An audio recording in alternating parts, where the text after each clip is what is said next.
Salute to the flag.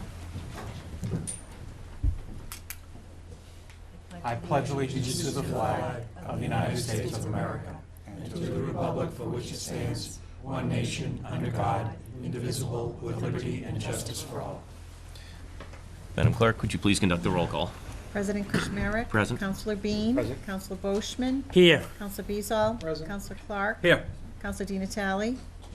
Councilor Donnelly. Here. Councilor Green. Here. Councilor Joseph. Here. Councilor Caddy. Here. Councilor Tran. Here.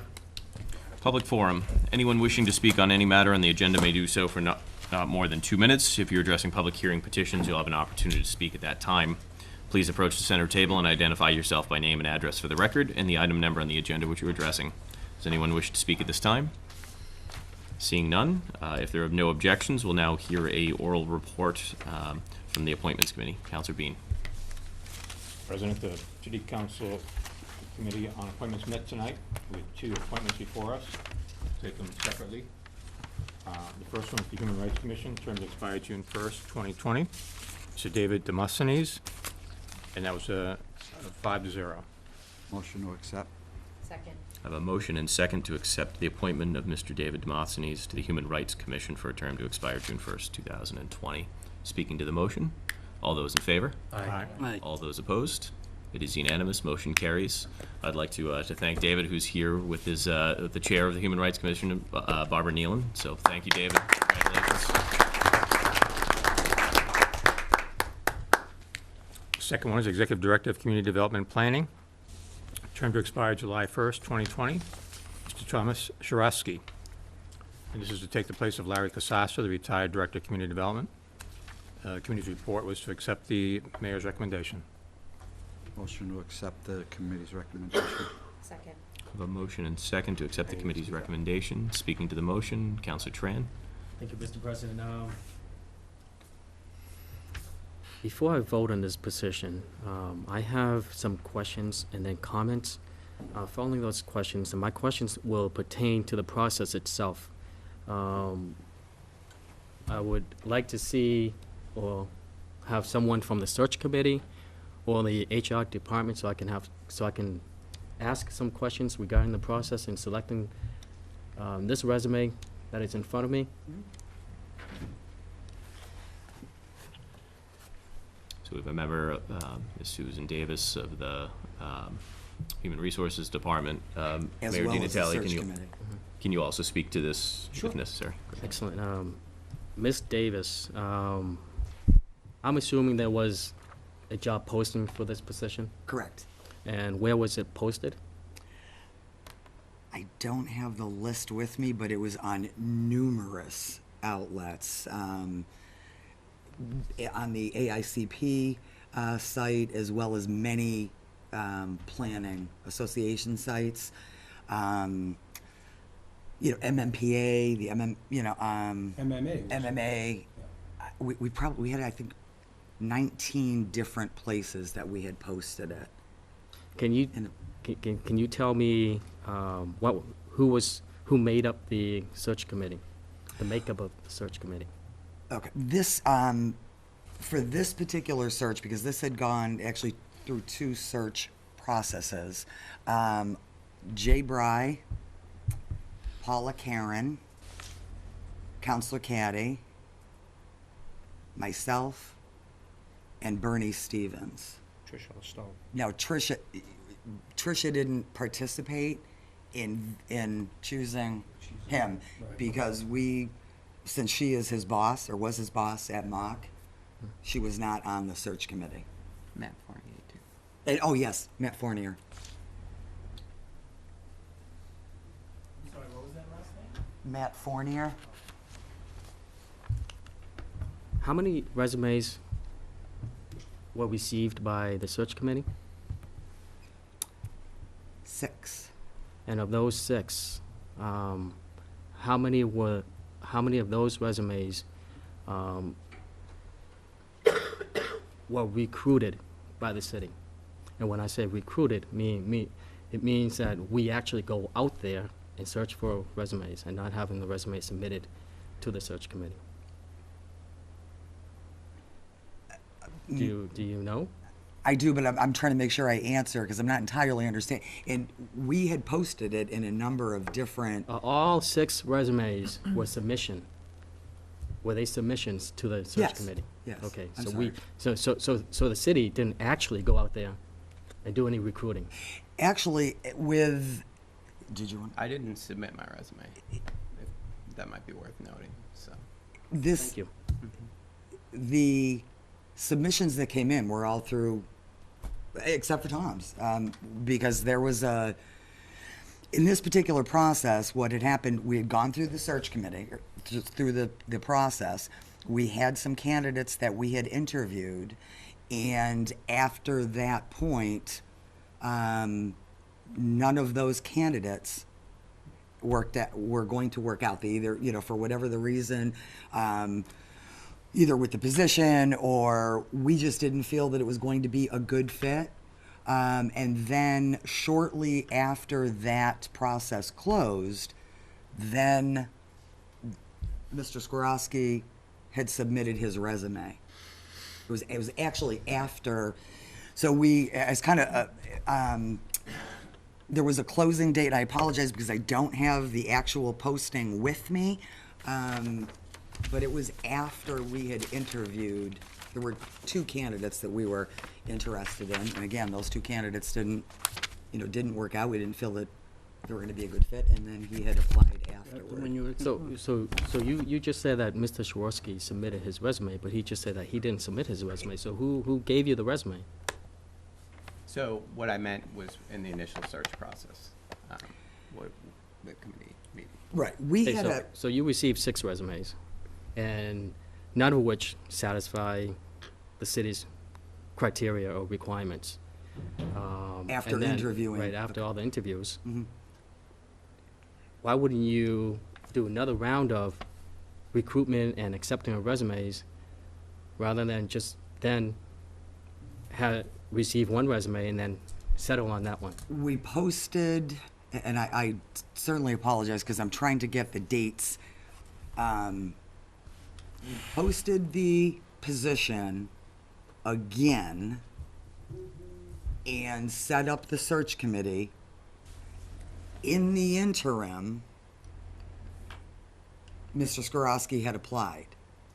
So the search committee then began to meet again.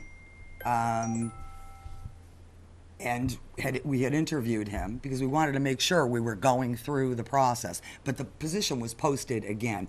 It wasn't posted in all of the outlets of the 19 that we had done before. There certainly was cost associated with that, and we had already gone through that process. So I guess my point would be that the search committee that netted Mr. Skorowski's application certainly was much smaller. Process was the same, but it was just a smaller return on resumes. I don't have any issues with Mr. Swarovski. He's probably a very nice gentleman, very intellect.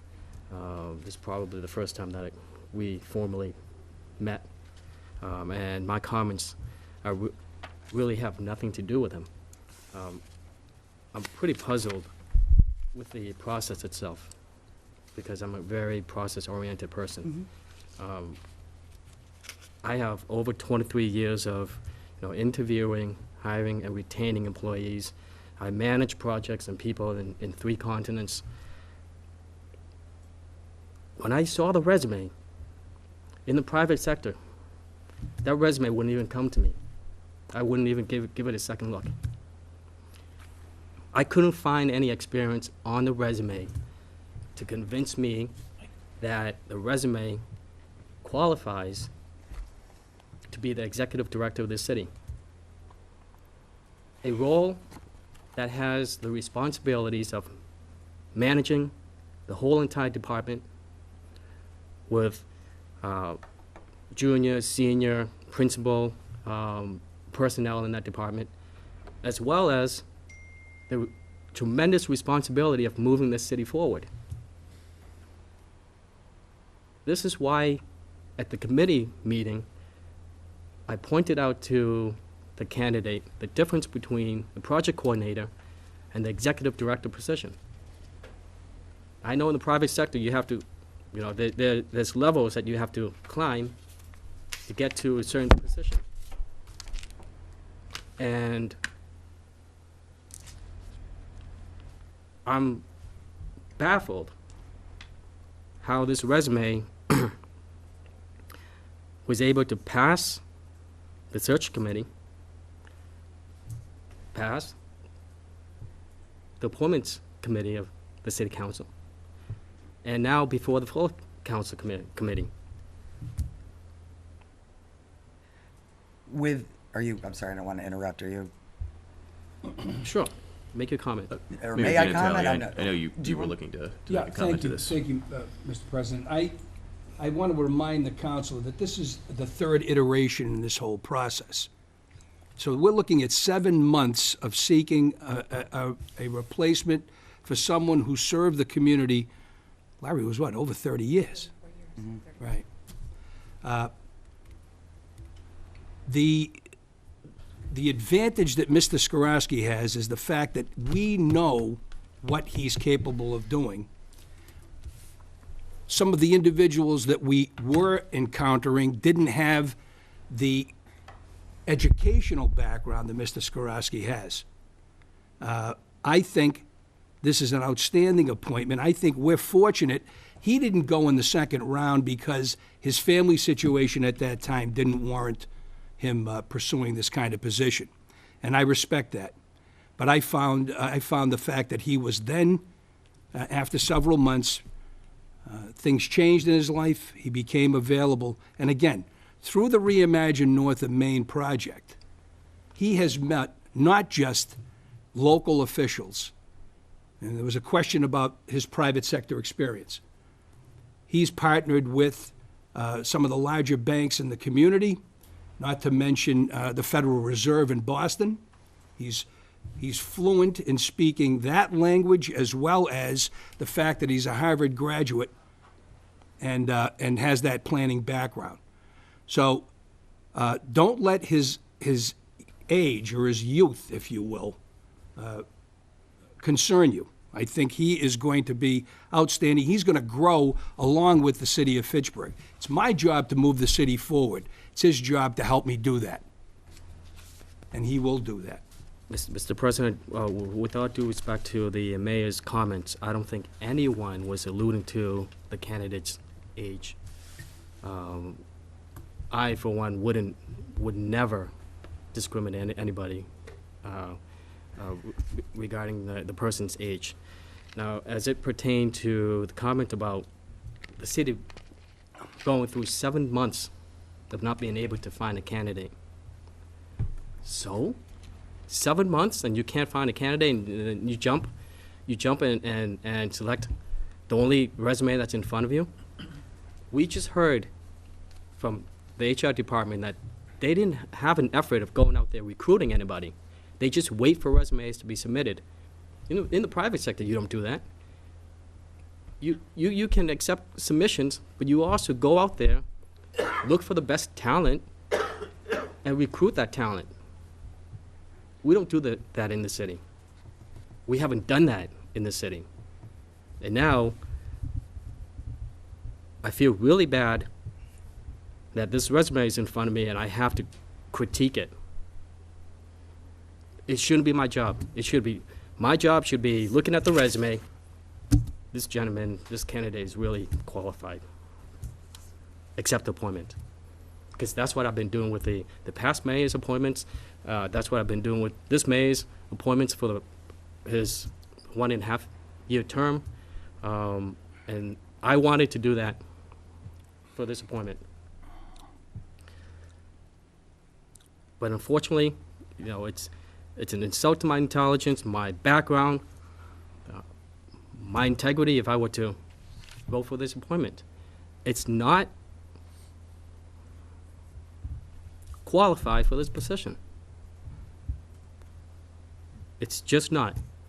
And the last question I'm going to have for the HR, you mentioned that you received 6 resumes for submissions.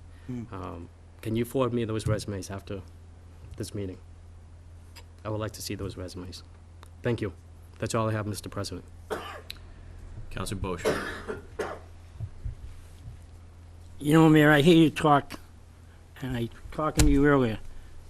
My job as a city father is to bring the best qualified person to the table to move the city forward with you, to move it forward. I have no gripes about your age, no gripes at all. But I feel like Councilor Tran. I looked at the experience, and I told Ms. Davis, we had a big discussion for 45 minutes in the treasurer's office about your qualifications. And I said, you don't have the experience. And I give you an example, and I gave you the example. I went to trade school, and I became a machinist. Does it make me a machinist? Doesn't make me a machinist. I went to trade school. Does it make me a machinist? The only way I become a machinist is by going after the trade and doing the trade. Then I'm a machinist. But to say I never did it and say I'm a machinist, then I'm not a machinist. And I'm not criticizing you. You have great. It looks great. But when I looked at your thing, it has to do with kids. Kids. I want a better city.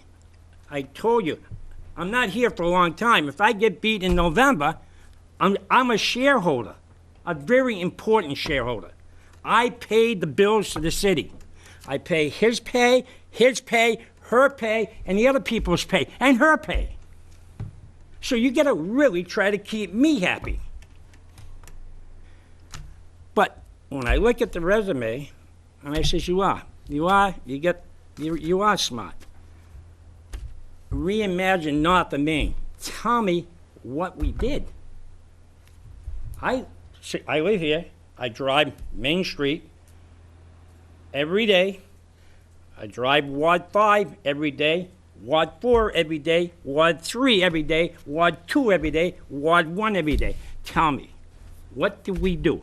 Flower boxes? Flower boxes. And that's it. I know you told me to be careful how I speak, but I'm tired of waiting. I am tired of waiting. We're tired of waiting. We want better. I want better than what I see. There's a lot of room for improvement. We are improving. The city's starting to look better. Like I told one of your graduates at your office down there in the planning department. When a guy goes out on a Friday night, he gets all decked up because he's hoping to meet some girl, so he wants to look pretty. And the girl gets the same thing, gets all decked up because she wants to meet a guy. Boishman. I know, I'm going outside, but I'm giving you an idea of what Should I we address the expect. question? Counselor Boishman. Go ahead. Would that be helpful? What's that? Sir, before you address the question, the point of this is to address your qualifications as they relate to this position, not necessarily the merits of another organization. So if you'd like to I'm not speak going to to your another experiences with that organization, feel free. Mr. President, I'm not going Counselor, to it, you sir. you I'm asked- giving you an example, Mr. Counselor President. Boishman, you asked verbatim, what has Okay. North of Maine done? What has I would North like of I Maine would done? like him to speak not to what has North of Maine done, but what his qualifications or experiences are from his work with North of Maine. That is germane to this argument, not what the organization's merits are. So, sir, if Yeah. you'd like to address that, you may feel free at this time. So I think, number one, I guess it would just say the planner box question was one of many things that I noted before, and was really one very small thing we did working with Fitchburg Pride on the one-lane Main Street rollout. And I don't think it's fair to characterize what we did as creating flower boxes. And actually what we've done at Reimagine North of Maine is a lot more important than a flower box or a parklet on Main Street, or some of the work that we've done improving the Fitchburg Farmers Market and increasing sales by 35 to 40% in the last year by moving it downtown. We've done tangible stuff like that that you can see, but really the most important stuff we've done is built a coalition of private sector partners, of public sector partners, the Fitchburg State, the Fitchburg Plan, the City of Fitchburg, Mock, New View, moving together towards a common goal. Because what ultimately this Working Cities Challenge project that the Federal Reserve Bank of Boston started was because they looked at cities like Fitchburg throughout the country, and they said, what makes a city like Fitchburg succeed, and what makes a city like Fitchburg fail? And what they ultimately found is what leads a city like Fitchburg more likely to, lead towards success is not any particular business type or type of, institution or hospital. It's not proximity to a large downtown. It's not proximity to certain natural resources. It's the ability to have public, private, and nonprofit officials together thinking and working on the same page towards a common goal. So take, why is that important, I guess? So take B.F. Brown, for example. As you probably remember, in September, we had that huge fire in B.F. Brown right after all this positive momentum was building towards its development. Any other day of the week, in any other city, and even in Fitchburg, that building would be gone by now.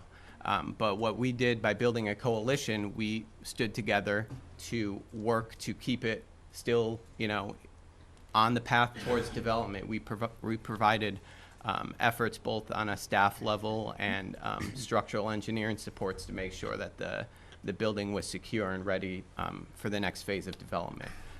But just as one example there of what that trust can really do. Another example is, we've created what we call collateral benefits, and that's benefits aside from the three areas that we're working in, which is economic development on Main Street, which is housing in the two neighborhoods beside it, and community engagement. But we do stuff in each of those three areas, and I'd be happy to talk about it, but really what's more important is the things that happen because of that. So because we had this whole group together at the table working towards a common vision, we decided to apply for the lead paint grant from HUD and leveraged a small group of people together at a table working towards a common goal, towards a $3 million grant from HUD.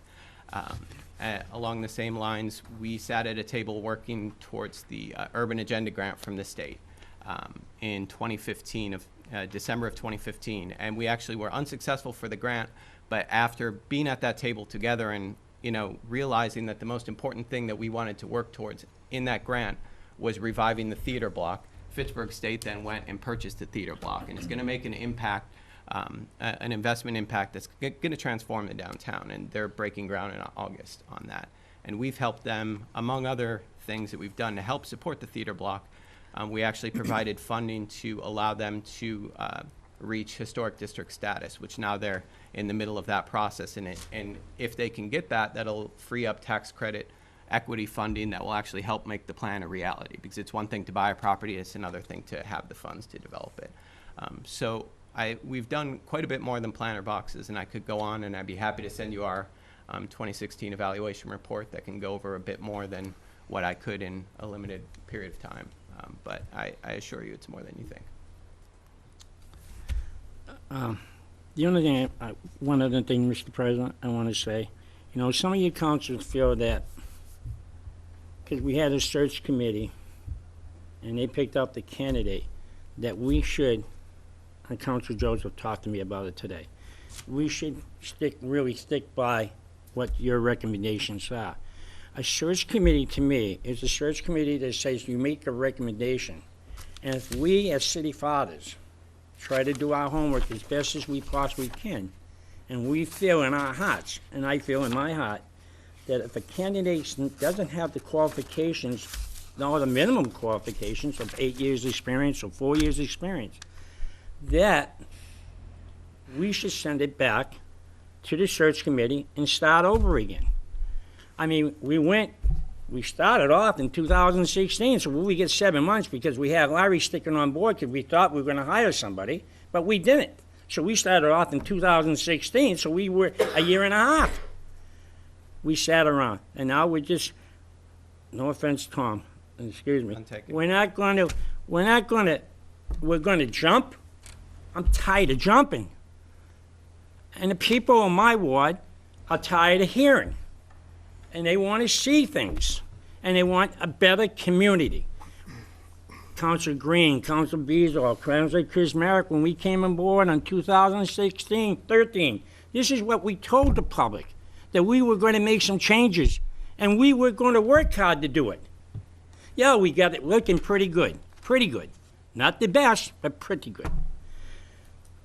I would like to send this back to the search committee and let him do it over and start again. I look at experience, like Council Tran.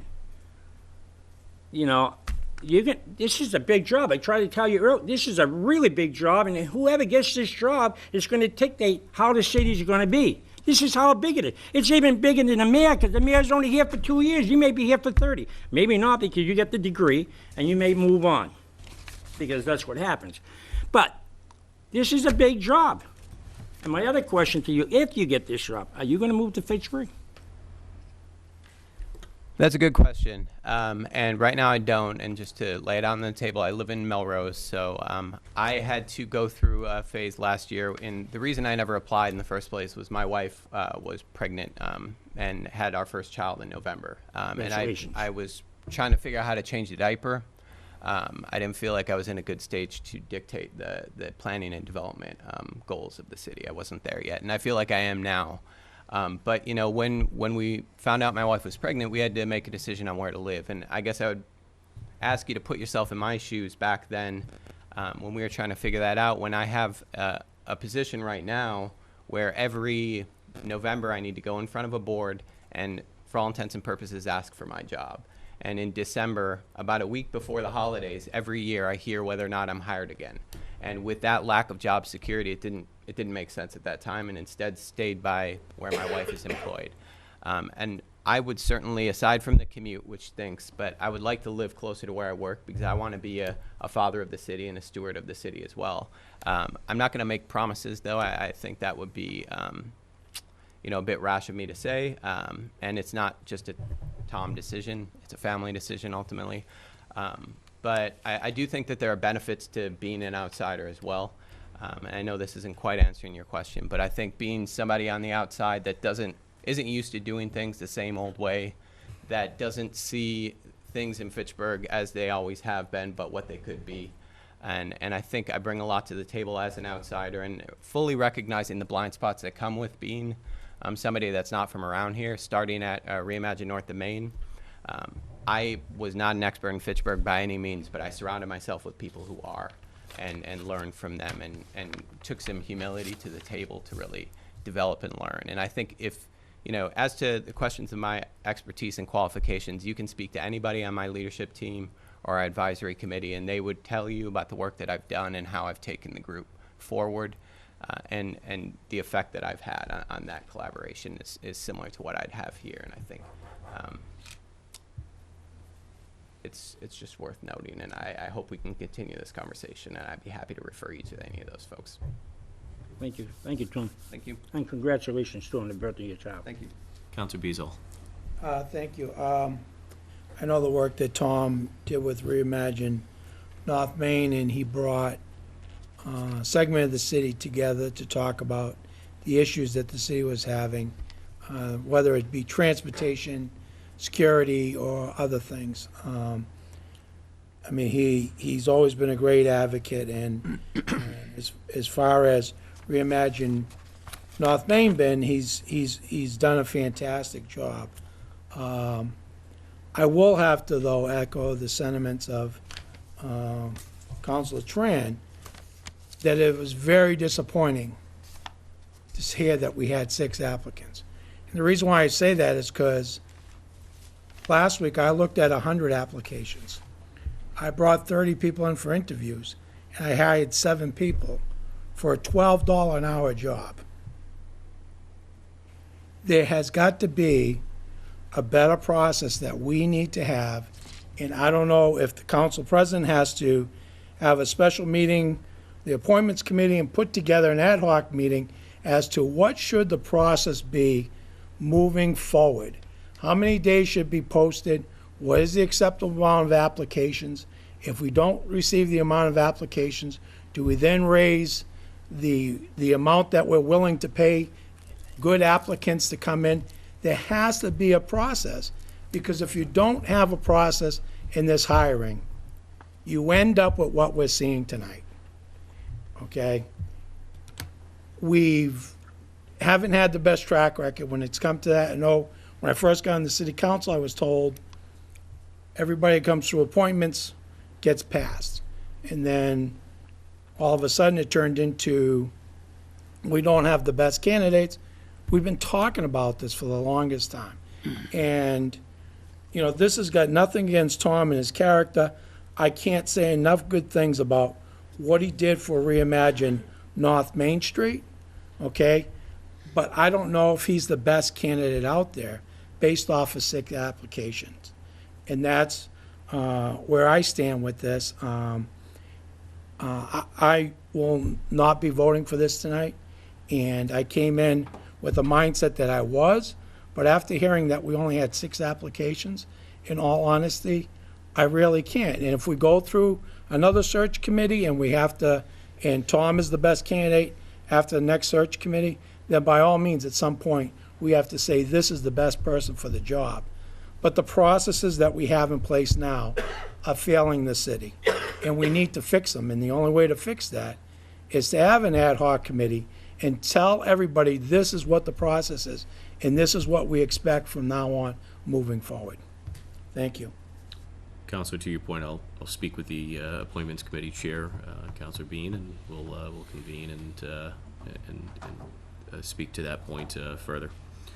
Counselor Joseph. I just want to thank you for coming forward, putting your name out there, and coming and accepting the job here in Fitchburg.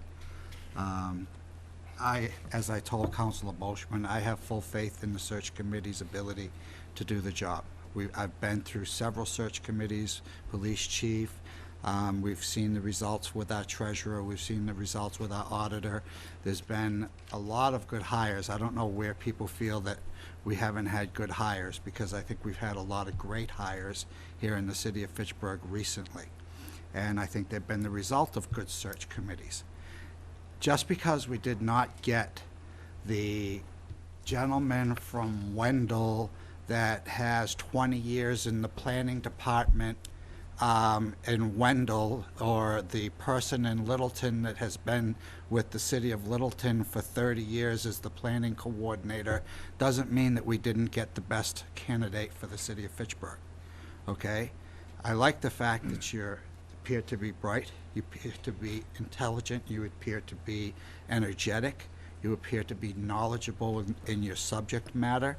You seem to be, only met you tonight, dedicated to the city of Fitchburg through the job that you've done. I know it's hard when you're talking year-to-year employment, but I think that you have done, so far, you've proven your track record of getting coalitions and people together here in the city of Fitchburg.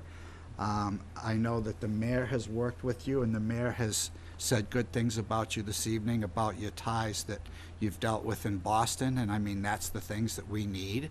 People that don't just know what's going on in the city, but can also talk Boston talk, and I think that the mayor is very helpful in that, because he's had years of Boston talk, okay? So just because you haven't been in the private sector, I've been in the private sector for 50 years. Doesn't mean that I would be a great coordinator. I've been a team leader. I've been a manager. I've been everything that they say you should be for the last 30 or 40 years. But I am not a planning coordinator or a planning executive, okay? Just because I was in that position doesn't mean I'm a planning executive. So again, if you are confirmed this evening, I wish the best for you. And I do hope that you decide to move to Fitchburg, because I hope that you find that that's where your future is. Thank you. Thank you. Counselor Donnelly. Thank you, Mr. President. Just to reiterate a couple things, that there was a set of standards put out there that we were looking for, and if you read what the standards were, the requirements for the position, they certainly were not met. All of the examples that he just gave, every one had to do with nonprofits or non-taxable properties. Every one. I still don't believe that's how you build an economy in the city of Fitchburg. I'm still kind of upset, I am upset, that almost a year ago, we had a set of candidates. I got a 6-page resume of an I thought was an outstanding candidate. I thought he was outstanding because he's been over almost 20 years in different places. And as one counselor this evening said, well, he sure does move around. New people bring new ideas. Just a little history, going back into the 70s. Rick Moriarty was here as a planning coordinator for a few years. Sometime in the 70s, he left. Tom Cunningham came in, new ideas. He stayed for a few years. Tim Stewart came in for a while. He stayed for a few years. Tim Smith, there was one I don't know, and then we have two that stayed for 30 years. Susan just had a very interesting seminar that she hosted it's about change and how people resist change. When you have a planning coordinators that stay for 30 years, you don't get new ideas. You just stay. It's stale. New people, new ideas. What I was looking for is someone that had lots of experiences, come in, bring things that have worked. Councilor Caddy all over goes to a lot of places, bicycle trails, he brings ideas. This particular gentleman had lots of ideas.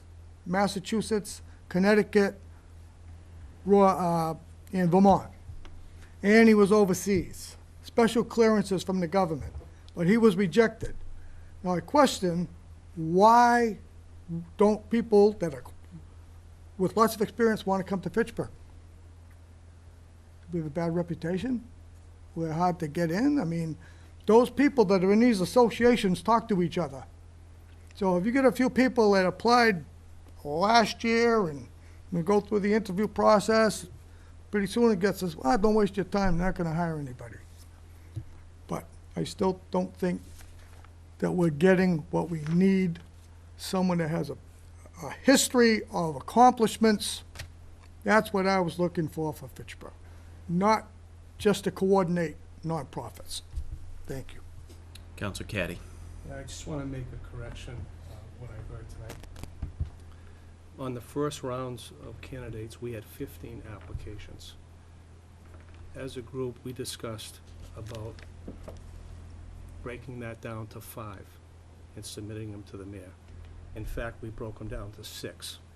There were candidate number 5 and 6 we couldn't decide on, so we turned the mayor over to 6 candidates on the first round. I don't think it's appropriate that I start talking about how and what we said about some of those people, but in fact, none of the people turned out to be candidates, and that's when we had to go back to the second round.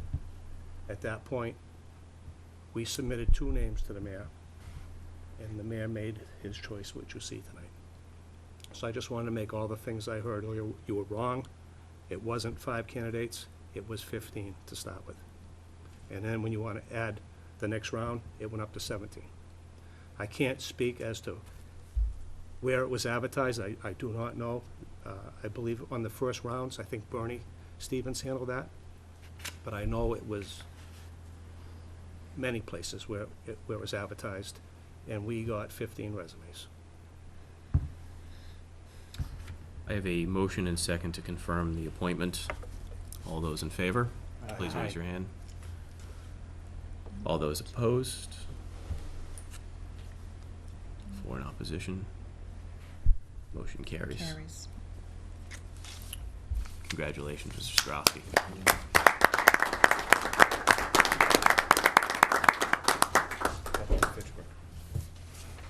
Luck to you.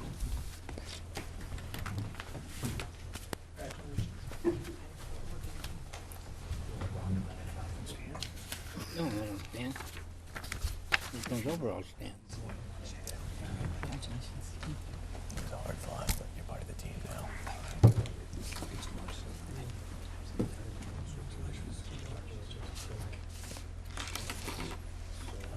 Congratulations, and I expect to hear from my email. All right? Thank you. We'll now hear a report from the Committee on Records. Counselor Donnelly. Thank you, Mr. President. We have reviewed the records and they appear to be in order. I have a motion and second to accept the report from the Committee on Records. All those in favor? Aye. All those opposed? It is unanimous. Motion carries. Communications from His Honor the Mayor. We have 3 letters of appointment this evening. The first is for poll workers for a period of September 1st, 2017 through August 31st. Is that supposed to be 2018? for from September 1st, 2017 through August 31st, 2018.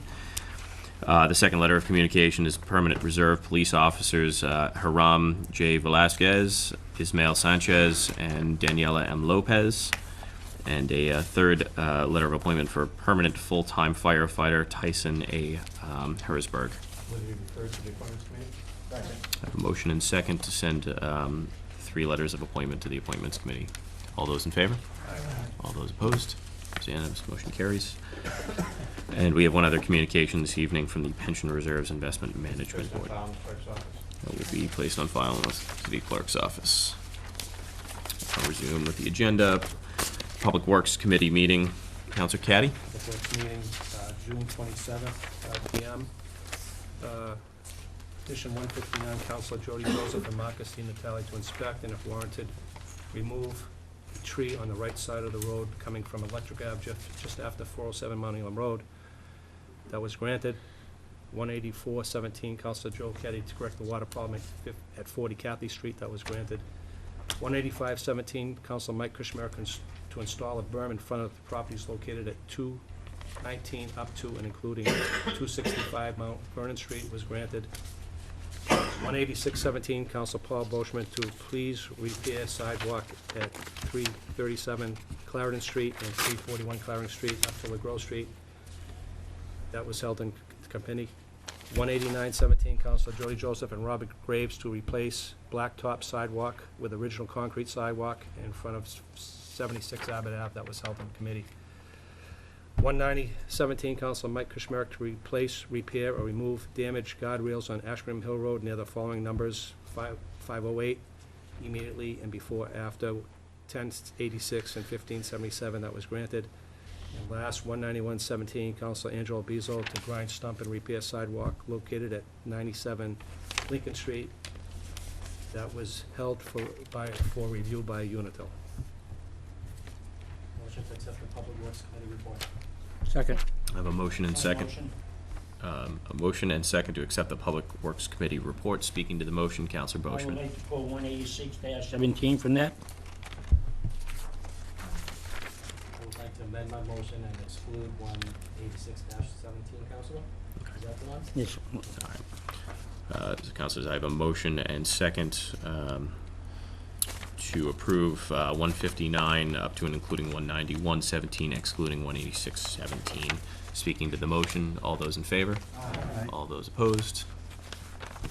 It is unanimous. 186-17, Councilor Paul Boschman to please repair sidewalks starting at 337 Clarendon Street and 341 Clarendon Street up to Legger Street. Sidewalks very unsafe. Recommendation was that it be held. Right. The reason why I'm asking this petition to be pulled from here, that I believe that I can't wait another month or another 2 months or another 3 months to have the sidewalk repaired. I've been complaining about the sidewalks in my area for areas. They're very, very unsafe up in that area, and a lot of people use that sidewalk, and a lot of elderly people using it. And Lenny, the Commissioner of Public Works, came up there and looked, and he told Joan Davis to have me write a petition to put this in, because he even went up and looked at it and said it needed to be repaired. So to hold it up for God knows how long, it's not fair to the residents in that area, and it should be done, and that's why I asked. The only reason why I couldn't make it to the DPW meeting, I had to give my son a ride to Boston that day, and I got back late. Councilor Caddy? We held this in the committee so the superintendent could go up there and give us a price analysis on it. We'll have a meeting at the end of July. If Councilor Boschman can make that meeting, and we'll hear it again, and I'm sure we can pass it. But Councilor Caddy, I thought I read on the minutes that it cost $7,500, and it was held because you wanted to put all sidewalks into committee like we do the streets. And I can't say that. I mean, this is my ward. I got residents that walk up and down Clarendon Street all day long, and they're unsafe. They're unsafe. I already had people fall in my neighborhood on the sidewalks. I have handicapped people using the sidewalks. Councilor Joseph. Councilor Boschman, or councilors, we discussed in committee that I have miles of sidewalk that need to be repaired in Ward 6, as I'm sure they have in Ward 5, 4, 3, 2, and 1. Okay, so this has no more priority than the next one that I have at 18917, or the 10 that I've put in that are still sitting on the list of things to get done. Okay, so there's no reason why this can't go back to committee, and we look at it as a priority as to what sidewalks need to be repaired throughout the city, not just in Councilor Boschman's ward. I recommend we send this back to committee. Is that in the form of a motion? Mr. A motion and second that 18617 be held in committee. Speaking to the motion, Councilor Boschman. Speaking to the motion in regards to Councilor Joseph. Then put him in. We're sitting around doing nothing on our sidewalks. Nothing. We've been talking about sidewalks since I came on the board. We don't have the manpower. Let's face the facts. We don't have the manpower. We put policemen on, we put firemen on, but we don't put DPW on. And the sidewalks go. And the potholes stay. I have a motion and second to send 18617 be held in committee. All those in favor? Aye. All those opposed? Oh, One in yeah. opposition. Motion carries. Recessed hearing 09817, Vincent Pusateri II, City Solicitor, to amend Chapter 181, 356 of the Fitchburg Zoning Code by inserting 181, 3561 regarding a structure that has been abandoned or not used for more than 2 years will not require a special permit as outlined in the enclosed petition. Now declare the hearing resumed. I'll defer to Solicitor Pusateri to speak to his petition. Good evening, Mr. President, councilors. This has been on your agenda for a couple of meetings, and beg your continued indulgence. We recently had a meeting at my office with the Assistant City Solicitor, Attorney Tree, Paula Karen, Commissioner Barboza, Barbadero. Mark, I'm sorry, I'm going to get your last name down. Thank you very much, Counselor.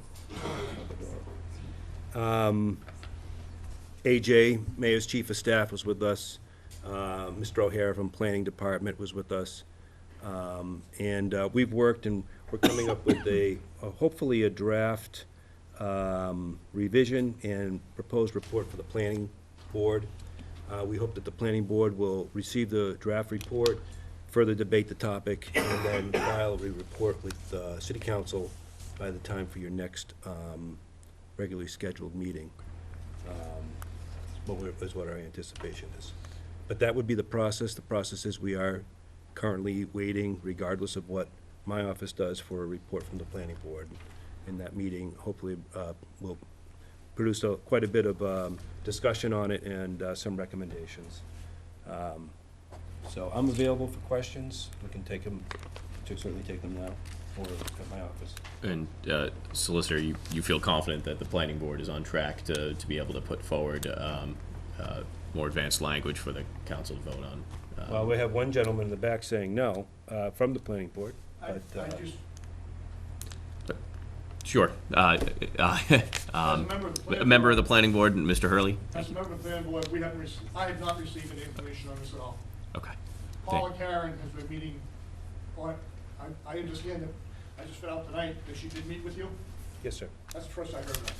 Yeah, well, we had always invite you to come to the office, sir. You'd certainly be welcome to give me a call anytime.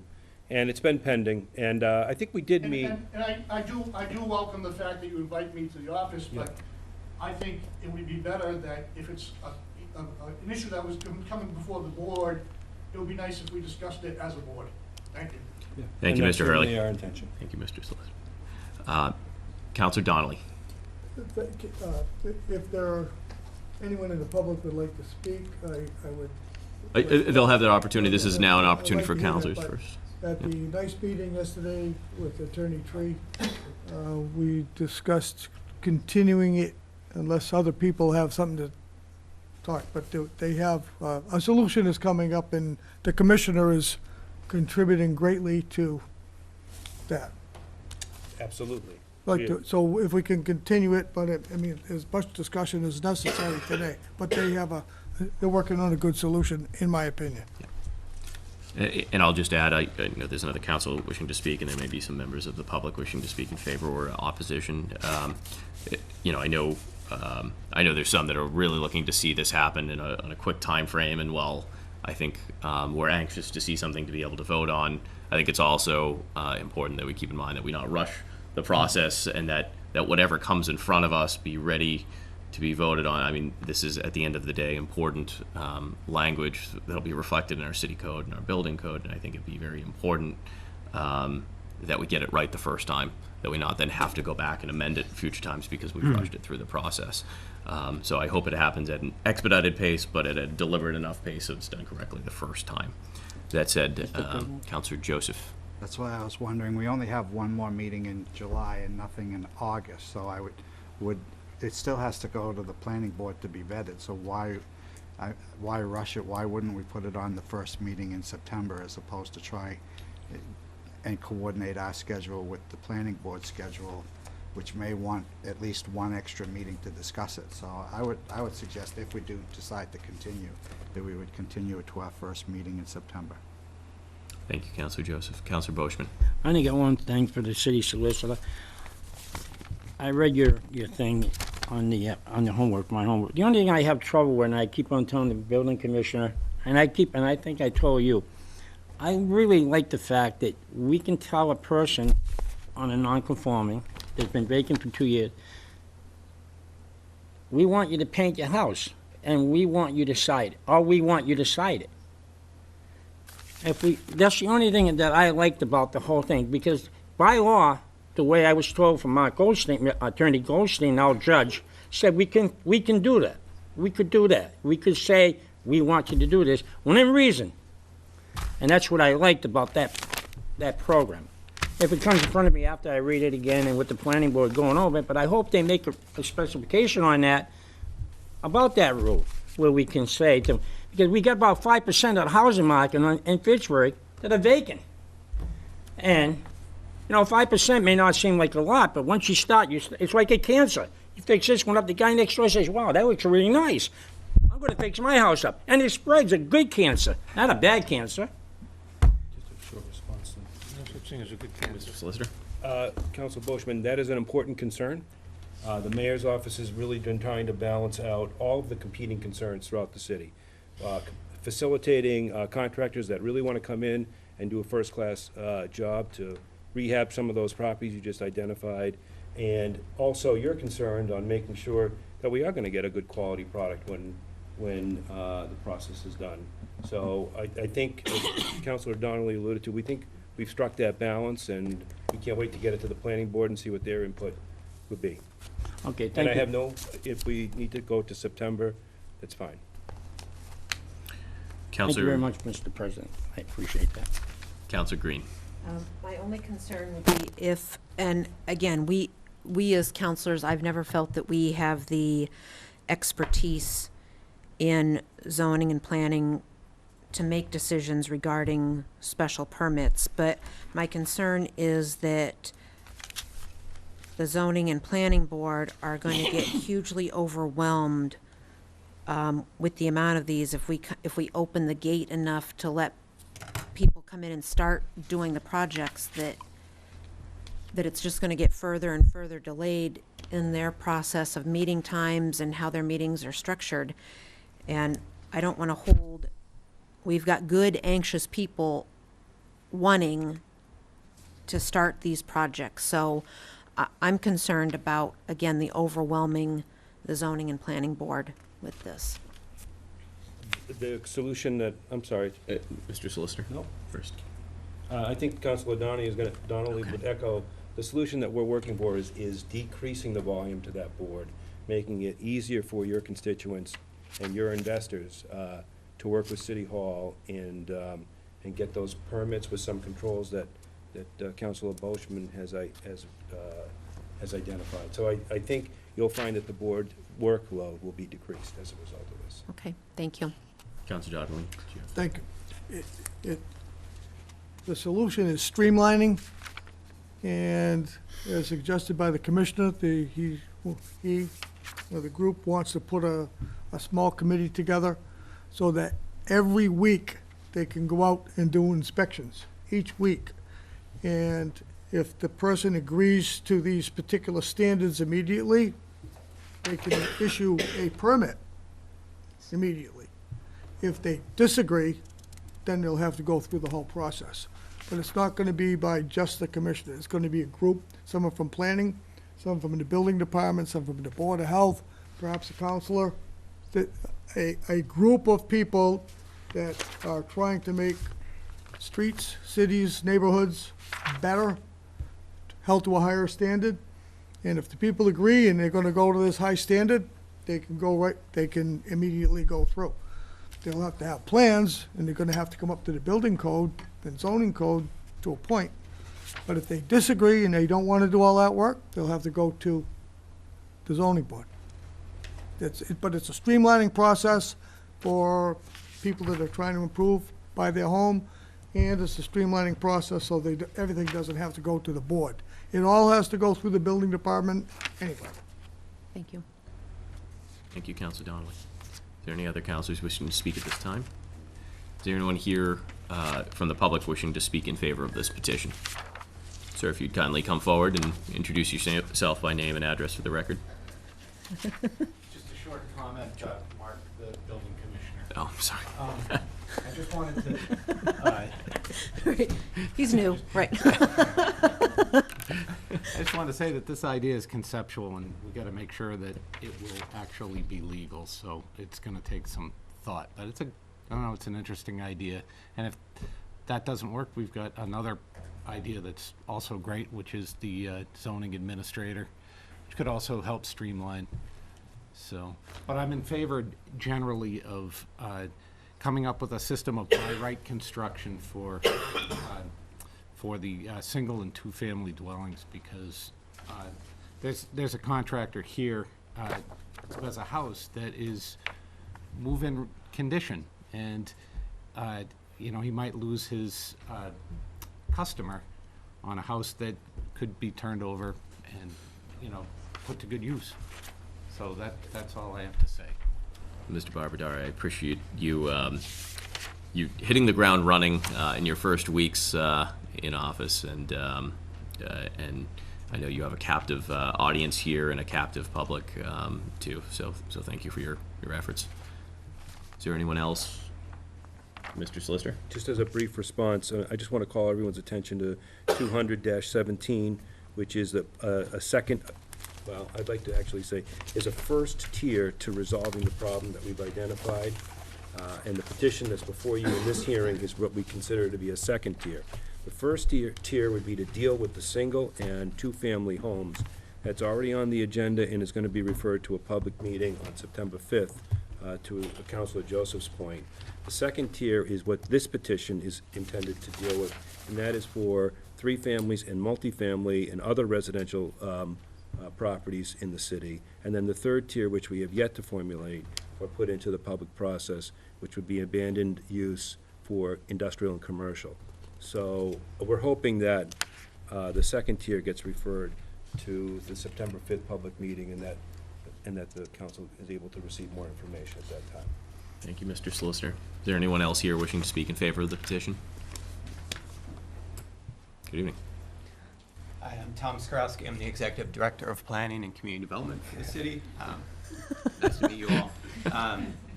The one reservation I have to this ordinance is actually, I think, my first interview with the team. They asked me what are some quick wins you would like to do. And, you know, from my perspective, the Community Development Department at the city should be facilitating private development and good private development, not creating unnecessary barriers to growth. And I think this is really an easy, quick win opportunity to work with some good, although I don't have private sector experience, I have enough to know that this is not only a barrier for developers, but it overwhelms the zoning appeals board and the planning board, and there's not, I think, a need, or at least there is a need to streamline the process a bit more. So I'm in favor of anything that you guys come up with, and I hope to be included in that process. Thank you, Mr. Skorowski. Is there anyone else from the public wishing to speak at this time?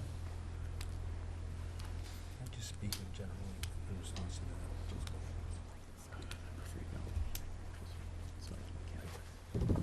to Mr. Mayor, councilors, hello, Harold Mateo. I was here at your last meeting, and Solicitor Pusateri, I didn't get a chance to see you. I think you were not here, but somebody from your office was. I just want to reiterate what I mentioned before, the importance of this. So I had a very interesting conversation today. By way of introduction, Harold Mateo grew up in Fitchburg. He was my Little League coach many years ago. Undergrad, Bentley, Babson MBA, Harvard Management, and a very heavy-duty investor here in the city of Fitchburg. I want to stay in the city of Fitchburg. The city of Fitchburg is trying to go in the right direction, and I am still concerned after this meeting that we are taking a really long time to get things going. I know there is a formal process in the public sector. I come from the private sector, working with CEOs and executives in the C-suite, where time is money and where people's lives are at stake in many different ways. For example, assistant to the CEO of Sprint, worked with the CEO of Santander Bank, worked with the Federal Reserve Government and the OCC, the Office of the Comptrollers, and many federal agencies. But besides all of that, I just want to talk about what we're talking about here. You talked about 3 tiers. You have a 1 to 2 family tier, you have a 3 to 4 family tier, and then you have, whether it's been vacant for 2 more years and having to come to being conforming, or if it is a non-conforming, how do you make it conform with the new code?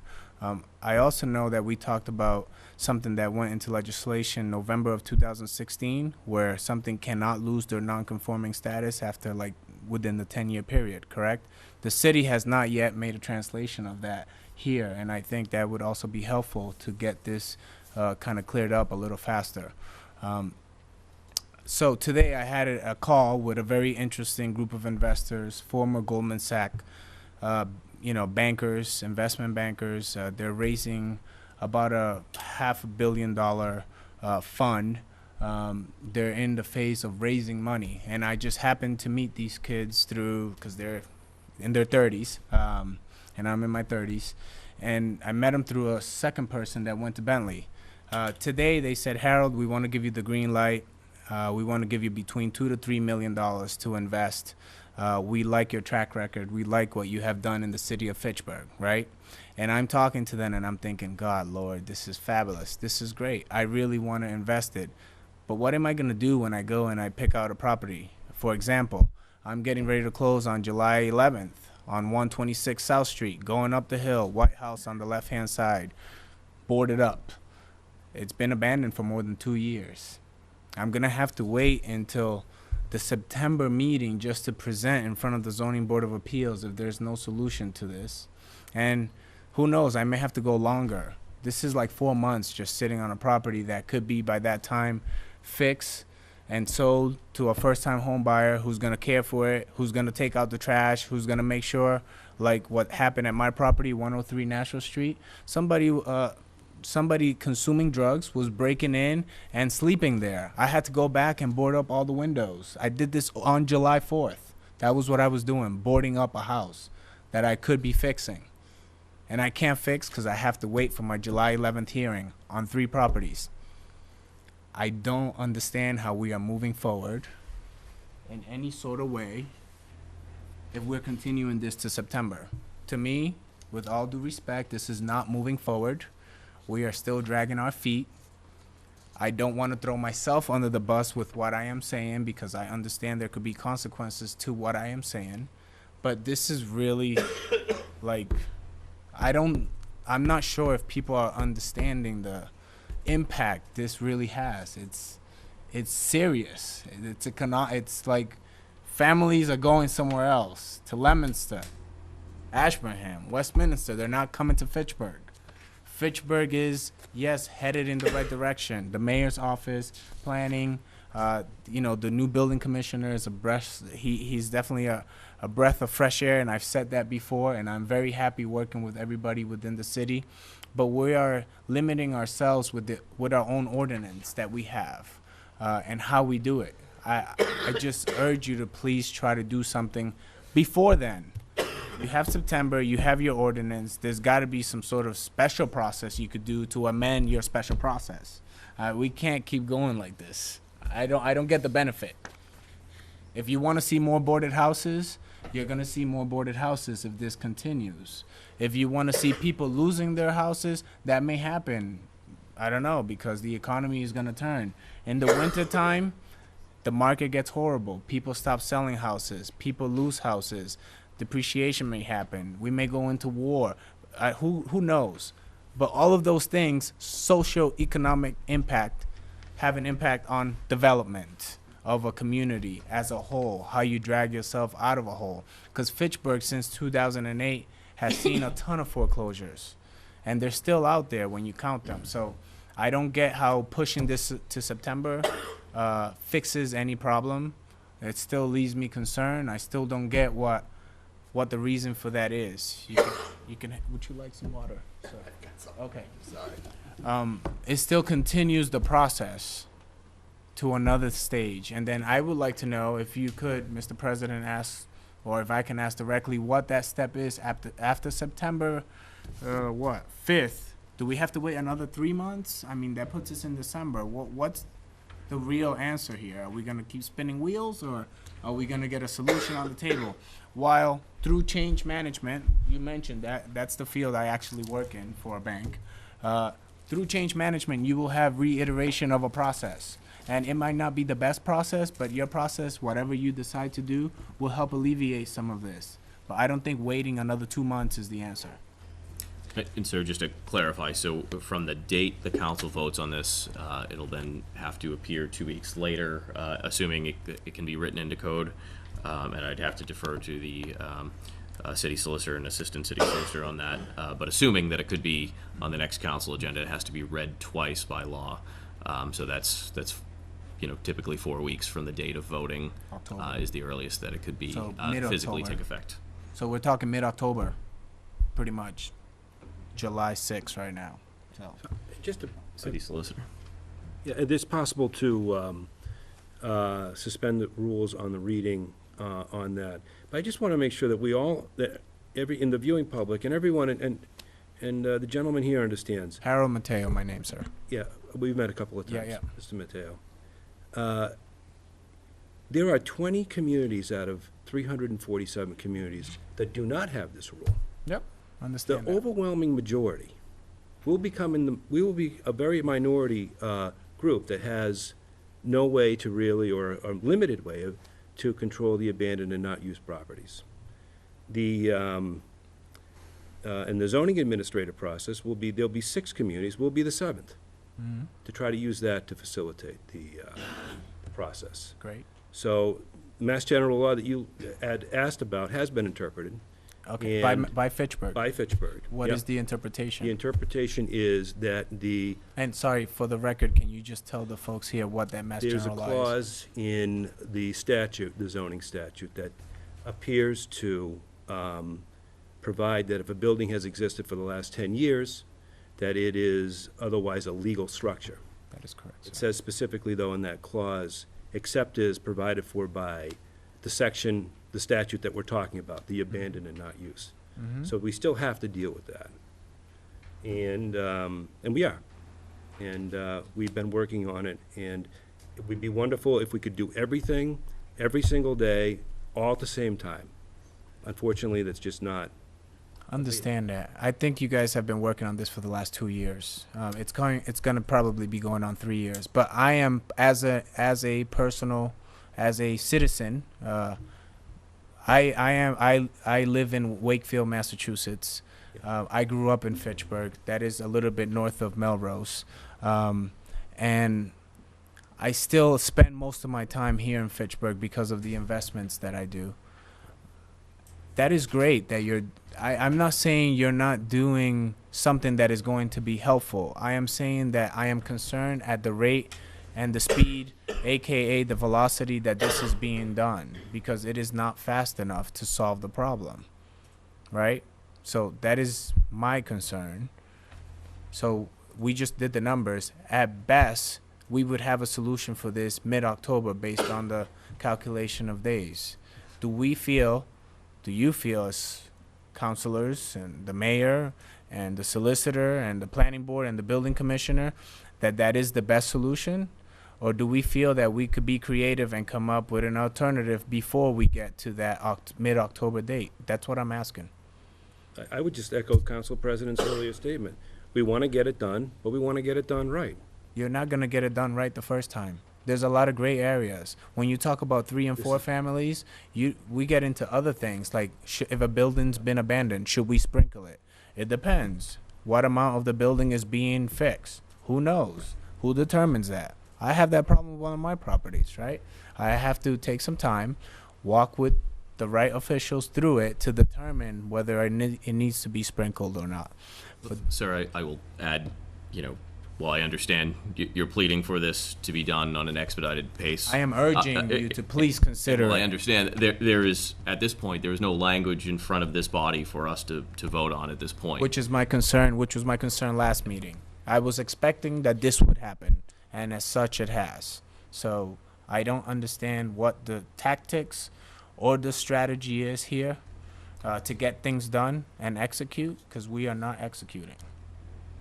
Sorry, That's can I all. assure you, it appeared for the first time in front of this body 2 weeks ago, and I think this is, there has been expressed some urgency from this body to see language come in front of us. We're talking a period of 2 weeks, and I think this body has again reiterated again tonight, we're anxious and we're anxious to see language come in front of us, but it has to, in my opinion, it has to happen at an appropriate pace.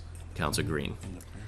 Again, Mr. Mateo, I appreciate you on every level being from Fitchburg, wanting to invest in Fitchburg, but beyond your financial concern with the people that you represent, you realize that once we put this in writing, this will affect us for the next 30, 40, or 50 years. Absolutely. Until we can get around to amending it again for the time being. So from our past experience, I will tell you that I want to do it right. And I want it to be right not only now, but you've heard how important future planning is for this community. Sure. So I want it to be done right. And if that means that we have to take longer than your current investors now are willing to wait, I hate to pass up that opportunity, because it's not good to leave cash on the table, as you know.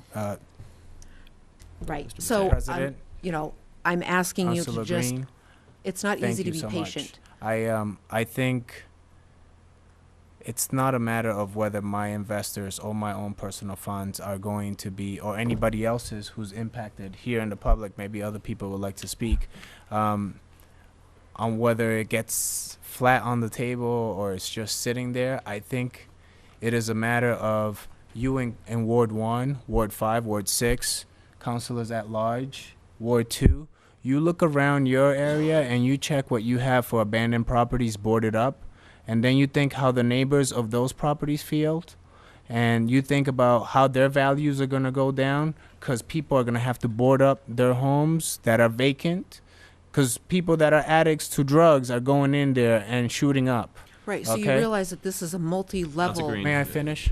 Yeah, of course, yes. Please, thank you. I want you to understand that this is a first iteration of the councilors, the zoning board of appeals, the public sector, the private sector, trying to fix a problem that's been around for quite some time. You are not going to get it right the first time. I don't expect that we will get it right the first time. No one's perfect. So if we sit around waiting for it to be done the right way, it's going to be 2018, almost going into 2019, and we'll get it right. By then, we'll have triple the amount of vacant buildings because investors are going to get tired of waiting. You're going to have multifamily buildings vacant.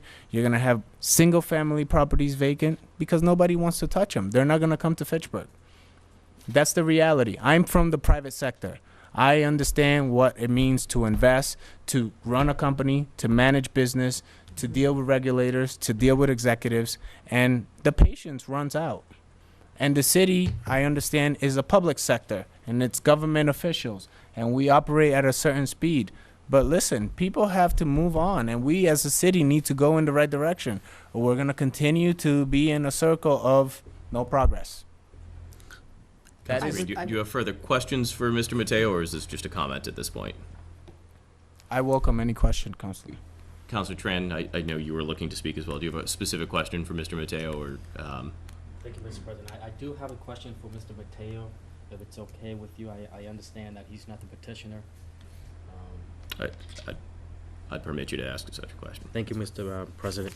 Mr. Mateo, can you elaborate for me Yes. on your statement regarding the consequences that you would face? Absolutely. Alluding to if you were to speak your mind.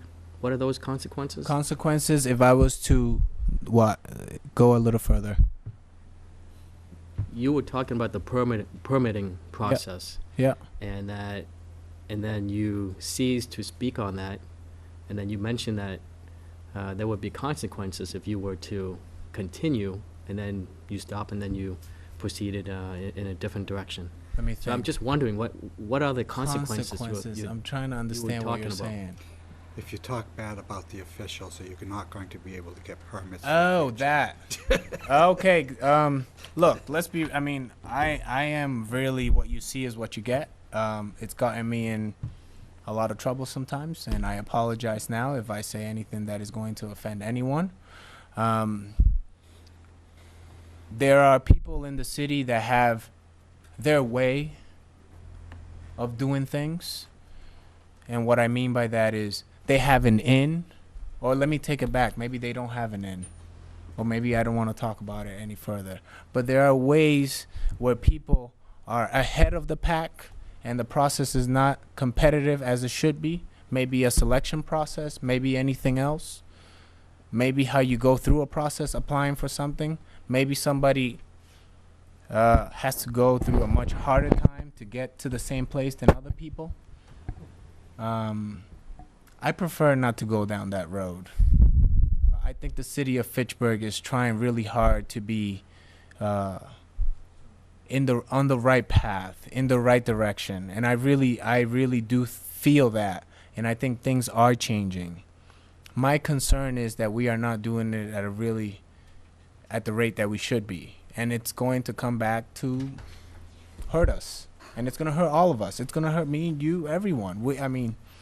That's my concern. Thank you. The reason why I ask is that the city is not perfect. Our process is not perfect. And if there are things that we need to change along the way to help our residents in moving the city forward, we should do so. And that's the reason behind my question. I would, Councilor, I would agree with you. The city is not perfect. I think the city has a lot of local expertise that has gone externally, that has maybe come back, experience dealing at different levels of strategy, process improvement, maybe HR process improvement, retention, culture that you can import into the city, maybe for free, not even have to pay anyone, okay? Maybe somebody's bill rate is $500 somewhere else, but for the city of Fitchburg that they so much love, they would be willing to do it for free. But in order to do that, you need somebody at the other end to be able to receive it. Thank you. Thank you, Mr. President. Councilor Boishman, did you have a specific question for Mr. Mateo, or is Yes, it? I do, Mr. President. If you don't mind, may I go through the president to ask the young man a question? You may, Councilor Boishman. Thank you very much. I drove by your place on 103 Nashville Street. Yeah, had be to vote honest it with up, July 4th. you wrote it up because I didn't see anybody in there. I didn't get out of my car and go there, but I wanted to see what you were talking Cut about. down the bushes in the front. Yeah, I and noticed that because you had a trailer there in the front. See, I've been doing my homework. See, Yeah, I've been good. I'm watching happy you have. But in all fairness to the commissioner, I've been in there numerous times, and you can tell you that. And I want to make sure, like Councilor Green, that we do it right. I don't want to put a bridge and have people fall. I want the bridge made right. Sure. So everybody benefits. You benefit because if we make it right, your prices go up and you get a fatter wallet. No, I get to reinvest it in the city of Okay, Fitchburg. yeah, you're getting to reinvest in the city. Yeah. But we improve the city, like I was talking earlier about the cancer. We make it right and we do it right, it spreads. And it's a good cancer. There's no such thing as good cancer. Well, you know what I mean. So, I want to make sure we do it right. I'm after the city solicitor all the time. I'm talking to the commissioner over here, and I'm talking to the other attorney over here about the problems in housing. Because I drive around. Counselor Boishman, did you have May a I, Mr. specific question for Mr. Oh, I just told him the question. I asked May I, him about his Mr. property. President? Councilor Briefly, please. Boishman? Yes. How long have you been asking for this solution? What's that, sir? How long have you been asking for the solution? I've been asking for the solution. I've been asking for quite a while. How long? But it's because of the banks. We can't get solutions. For how long have you Well, been let's asking? see. When did we start, Councilor Green? 5 years. Yeah. Thank you, Yeah. Councilor. But it was no control of ours. It's the big boys up in Boston that's causing all the problems, not the local government. If we had our way, we want these houses off the market and fixed up. So don't come and blame us. Go right up to the big boys. I'm not blaming you. I'm asking for execution on something that's been proposed that I think even the zoning board member here who has not been involved or engaged, I don't understand how we're going to have a solution if they're not engaged. I'm baffled. You say September 5th. I try to believe you, but I really don't. That's all. They can't engage it. It's already been in the. Thank you, Mr. Mateo. Is there anyone else wishing to speak Thank in you favor for of the your time. petition this evening? Thank you very much, sir. Good evening, sir. James Grealish, Pacific Street. Like Harold, I have a slightly different position. I actually get to sell all these junky bank-owned properties because that's my job, is dealing with the banks. The banks don't want to hold on to these long-term, and this law doesn't help them move them faster. This law, they pay no attention to until they go to list it.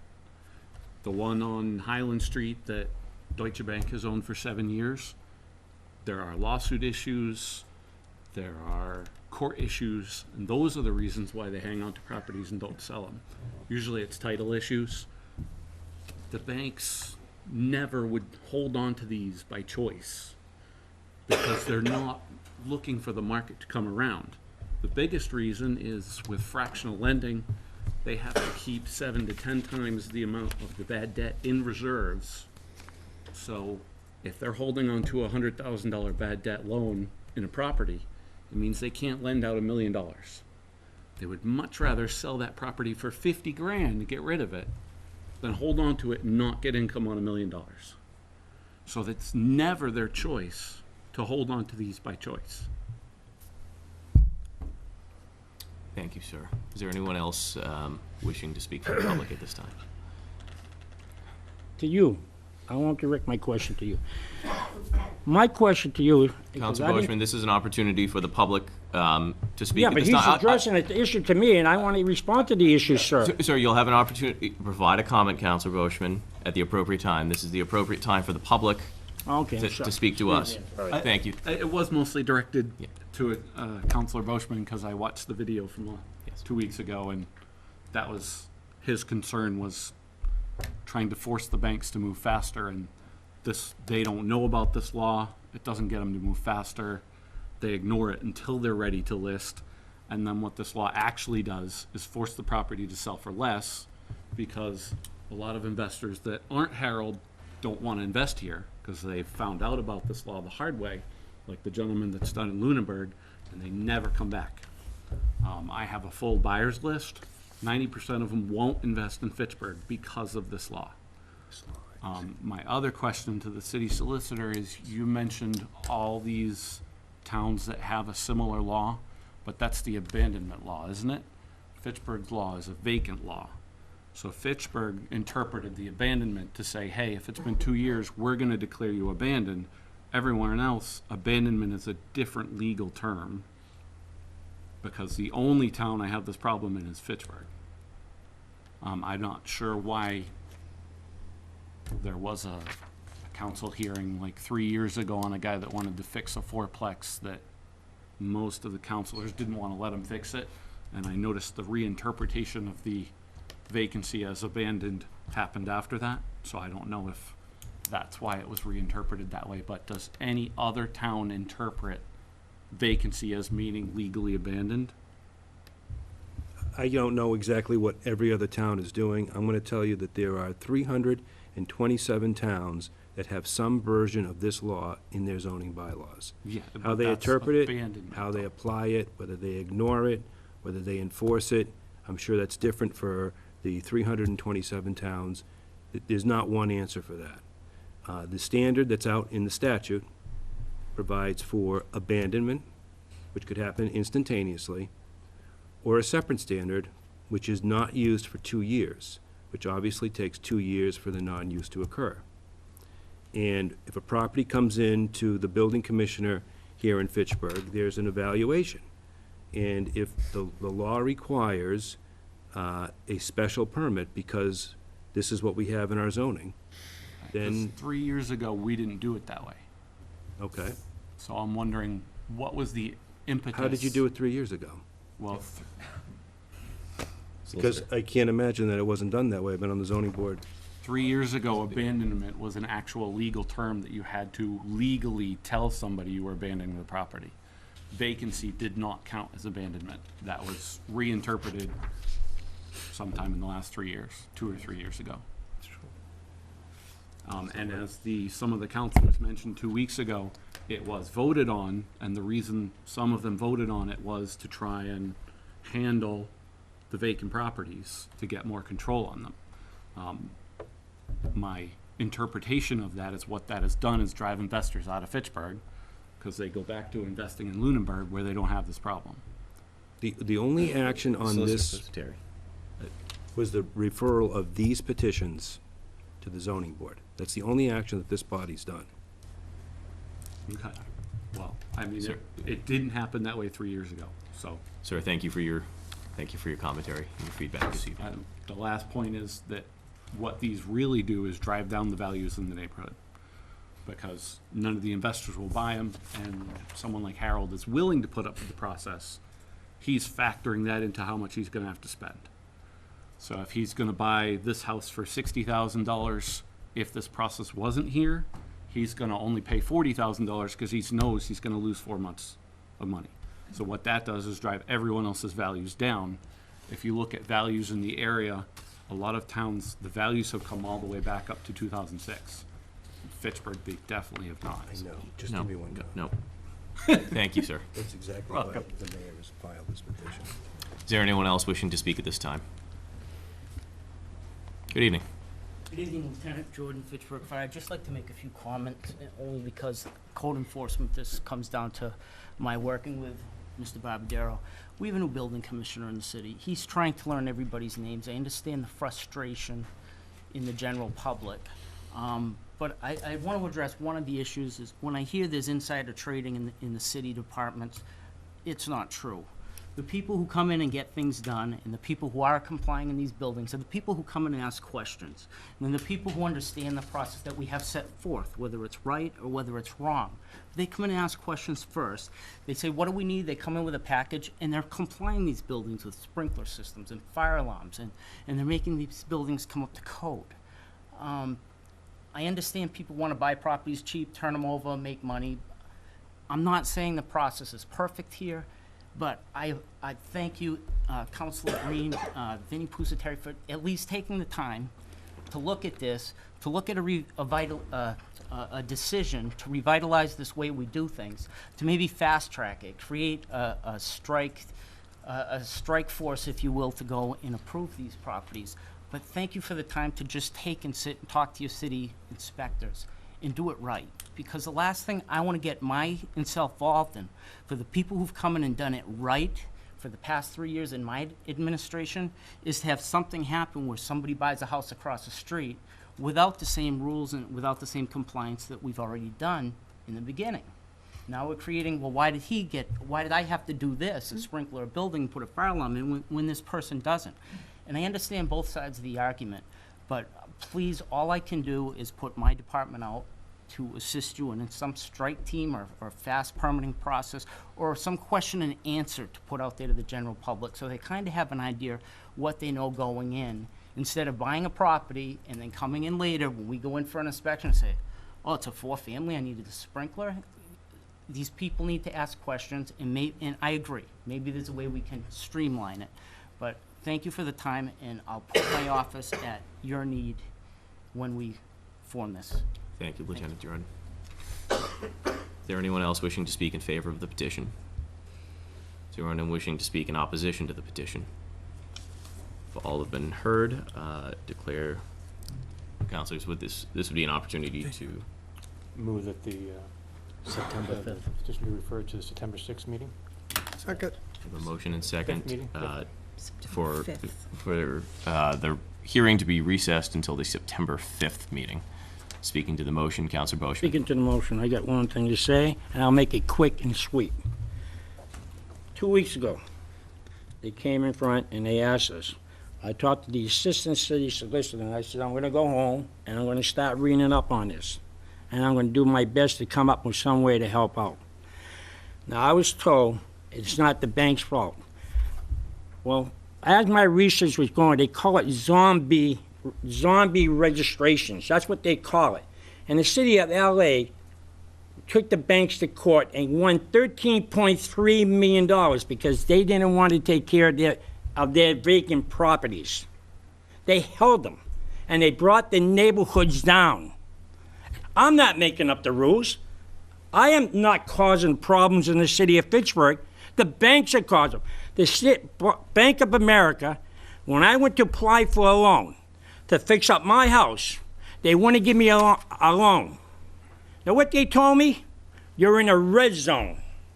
I said to the woman, well, what's a red zone?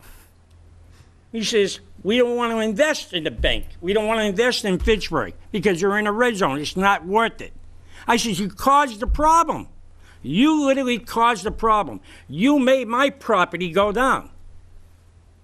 You held your property. 437, Mr. Solicitor, 437 Oak Hill Road. How long was it vacant? Since I took office, and January 6th, I was down there talking about 437 Oak Hill Road, Bank of America. Fight with them, fight with them, fight with them, fight with them, and they did nothing. In a neighborhood that property is worth $250,000. They didn't care. They did not care. I try my best to help out. I try my best. I understand where you're coming from, and I understand you. But don't tell me, when I read on the internet, and I read in different things, it's not the bank. Oh, please, you told the wrong guy. Because I read the paperwork, and I read the $13.5 million that they had to pay out in L.A. because they didn't want to take care of their properties, and I wish he would do that here in Fitchburg. Because I'll tell you something right now, those properties would be gone. They would be gone. We don't have the manpower to go to court because we don't have the money, and they know. We got sucker on our head. I'm not going to hurry up. I want it done right. We owe it to the community to make it better. And make sure, City Solicitor, make it better because they're going to have a problem with me if it's not right. And I'll fight for it. I don't care. I'm tired of driving around and seeing junk because somebody wants to make a quick buck. I'm sorry if I offend somebody. I, too, get trapped in my own world, and I get upset, too. And sometimes I have to apologize after, and I apologize to you and to anybody else. No offense taken, sir. But I want better, and I'm going to fight for better till I get defeated. Councilor Beazall. Thank you. I just quickly want to say that nobody's trying to do anything that we don't think is right. We're just trying to create a system where people can renovate these homes, make them safe for the new residents that are living in Fitchburg, because everybody, whether it's an apartment house or a house, everyone that's renovated, the people moving into those houses will be the residents of Fitchburg, and we're just looking out for the best interest of the future residents of Fitchburg. Thank you. Councilor Joseph. I just wanted to assure the Lieutenant that we are not in any way, shape, or form relaxing any code requirements for any renovations that are going on in the city. I don't think there's anything in this process that relaxes any codes. It just relaxes permit requirements for special permits. That's all I wanted to say. Councilor Caddy. Is there any possible way that the planning board could have something back for us for our next meeting? The request can certainly be made, Councilor Caddy. Sorry? I will make the request. Well, so my thought is, why couldn't we put this hearing on for our next meeting in July? If the planning board hasn't arrived at decisions, then just continue it into September, but at least give it a try to see if we can expedite this.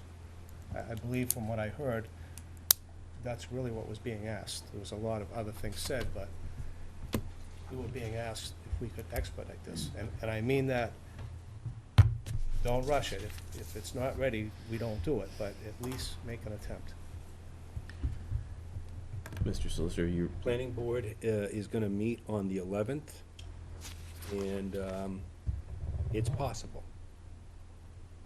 So It'll be the second time that they've had a review of this petition. So just wouldn't it make sense to put it on for our next meeting, and if it's not ready, notify anybody who would like to attend that we're not ready, but at least we've tried to put it, to expedite it. It certainly would be in the council's discretion as to whether or not you want to carry it next, your next meeting. It's possible that it could be ready. So I would be asking that you withdraw your motion and put it towards our next meeting. I'll second. Counselor Joseph? I think, I'll withdraw. That's the 18th. It's on the 18th. To make it for the July 18th. I'll second. Be the July 18th. Do I have a motion? Move that, to July 18th. That was a motion, I'll second it. I have a motion and second to recess the hearing until the July 18th City Council meeting. Speaking to the motion, Counselor Joseph. I just do not want to further frustrate people like Mr. Mateo, because that's 7 days from now. And hope, all well and good if we can do it, but this is Thursday. We meet a week from Tuesday. So I just don't see it. If the planning board hasn't got a draft yet to review, then I see that that gives you no time to vet it out in planning. And I just think we're setting ourselves up for failure and further frustration from the people that want it to move us faster will think that we're moving slow. So I just think that by going to the next meeting in July, we will further frustrate people that we won't have it done by then. I really, and again, this is public, not private. I just don't think we'll have it done. It's just not the way things get done in the city. And it's not saying it's right or wrong. I'm just saying that's the way I feel. I have a motion and second. All those in favor? Aye. All those opposed? One in opposition. The hearing is recessed until July 18th. Mr. Green has his hand up. Okay. Sir, we're not taking, there's now an opportunity at this point for commentary from the public. I would just like to suggest that maybe the city solicitor could call for an emergency meeting of the planning board. Sir, you do not have the floor at this We have time. not seen any of this yet, as a board. 18717 Cumberland Farms, Inc., through Thomas R. Reedy Esquire, its attorney, to issue new license for underground storage of flammables and combustibles pursuant to Mass General Law, Chapter 148, to allow for the storage of 32,000 gallons of gasoline, 8,000 gallons of diesel, for a total of 40,000 gallons at 350 Kimball Street. Now declare the hearing open. Folks, if you could kindly identify yourself by name and address for the record. Thank you very much, Mr. President, members of the council, Mr. Mayor, Mr. City Solicitor. I'm Tom Reedy. I'm an attorney with Bacon Wilson out of Amherst, here on behalf of Cumberland Farms and its application for the storage underground of 32,000 gallons of gasoline and 8,000 gallons of diesel in two 20,000-gallon underground storage tanks at 550 Kimball Street here in Fitchburg. With me this evening from MHF, Hussein Sevenshil, and if I've messed up your name, please correct me. I was here several months ago for the Electric Ave underground storage tank. This is a separate project. This is the one over at Kimball Street. We have been through both the Planning Board and the Conservation Commission process and received all other approvals that we need. This is the last stop for us before hopefully submitting for a building permit in October or November. Assuming that we are approved this evening and receive the building permit at that time, we would either begin in the fall or in the spring, depending upon the timing of receiving the building permit. And it's about 120 days from start to finish. And just for reference, this is at the old McDonald's site.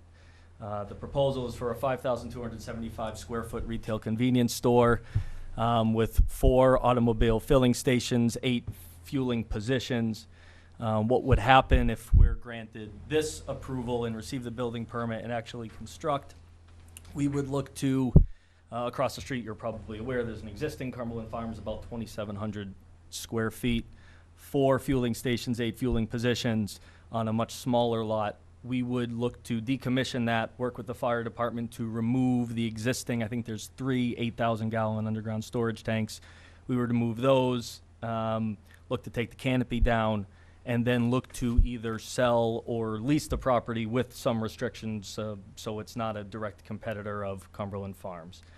That's kind of the high-level view, and what we're here for from you is approval to store the 32,000 gallons of gasoline and 8,000 gallons of diesel. Questions from councilors? Councilor Green. What's stored at the existing Cumberland Farms? I think there are 3 8,000-gallon underground storage tanks, so 24,000 gallons total.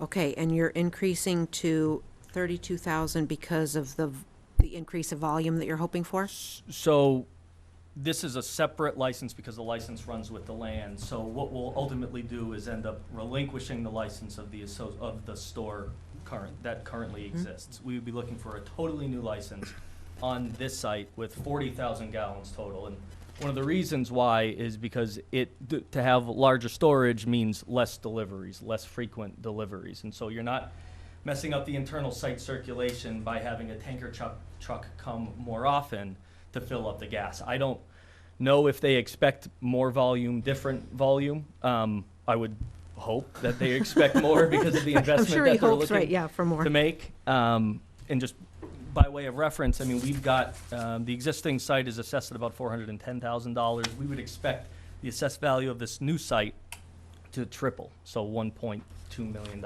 probably.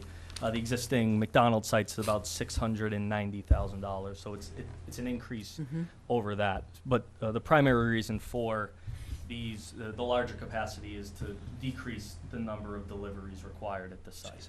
How do your tanker trucks come in now to deliver?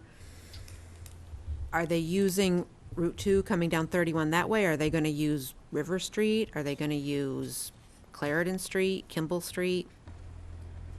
They use Route 12. Yeah, currently, I'm not sure exactly what the path is that they're using for the existing site. One of the nice things about this site, it's a lot bigger and easier to maneuver. And I don't know how they would necessarily deliver I'm just worried here. about them getting, over the bridge, under the bridge, around some new rotaries.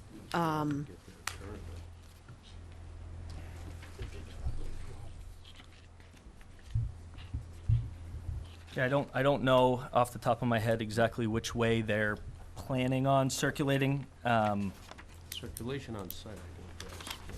As far as getting there, I mean, quite frankly, they'll figure out the best way to get there, and then they'll figure out with their fleet, because they own the fleet, so they're able to control their deliveries, Okay.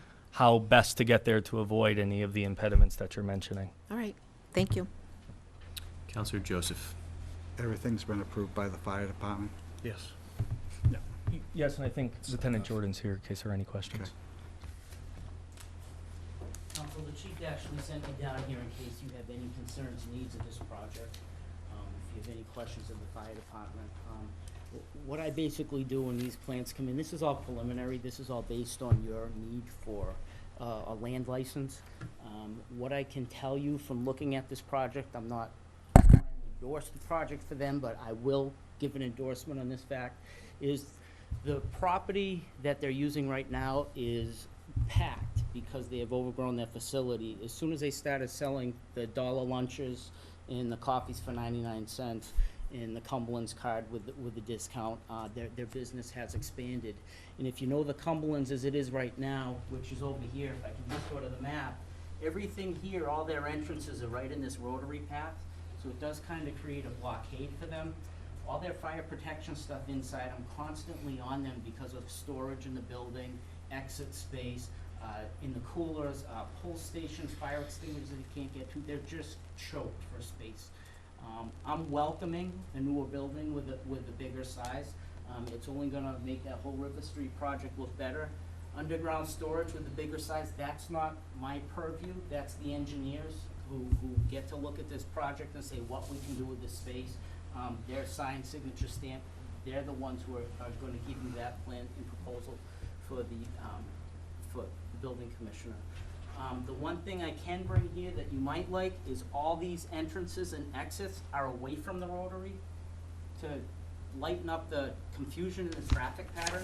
Not to talk for the police, but I think they will like that fact of the matter. It's gonna be an overhead canopy, self-extinguishing system. I'm gonna work with them at every end as they move forward, and I'll try to, it's gonna be a non-sprinkled building because it doesn't meet the criteria. Underground tanks, even though they're bigger in size, the nice thing about the underground tanks that I can only bring forward for my hazard assessment is when I have these gas stations who wanna get into off-road diesel, or they wanna get into filling their own personal trucks, they get into the situations where they stop buying these above-ground, self-contained storage tanks. And I'm getting a bunch of these around the city. That adds the additional hazard above ground. That we're New England, we snow, they plow, the lighting on it, are they gonna hit it? Protection, bollards, smoking issues above ground.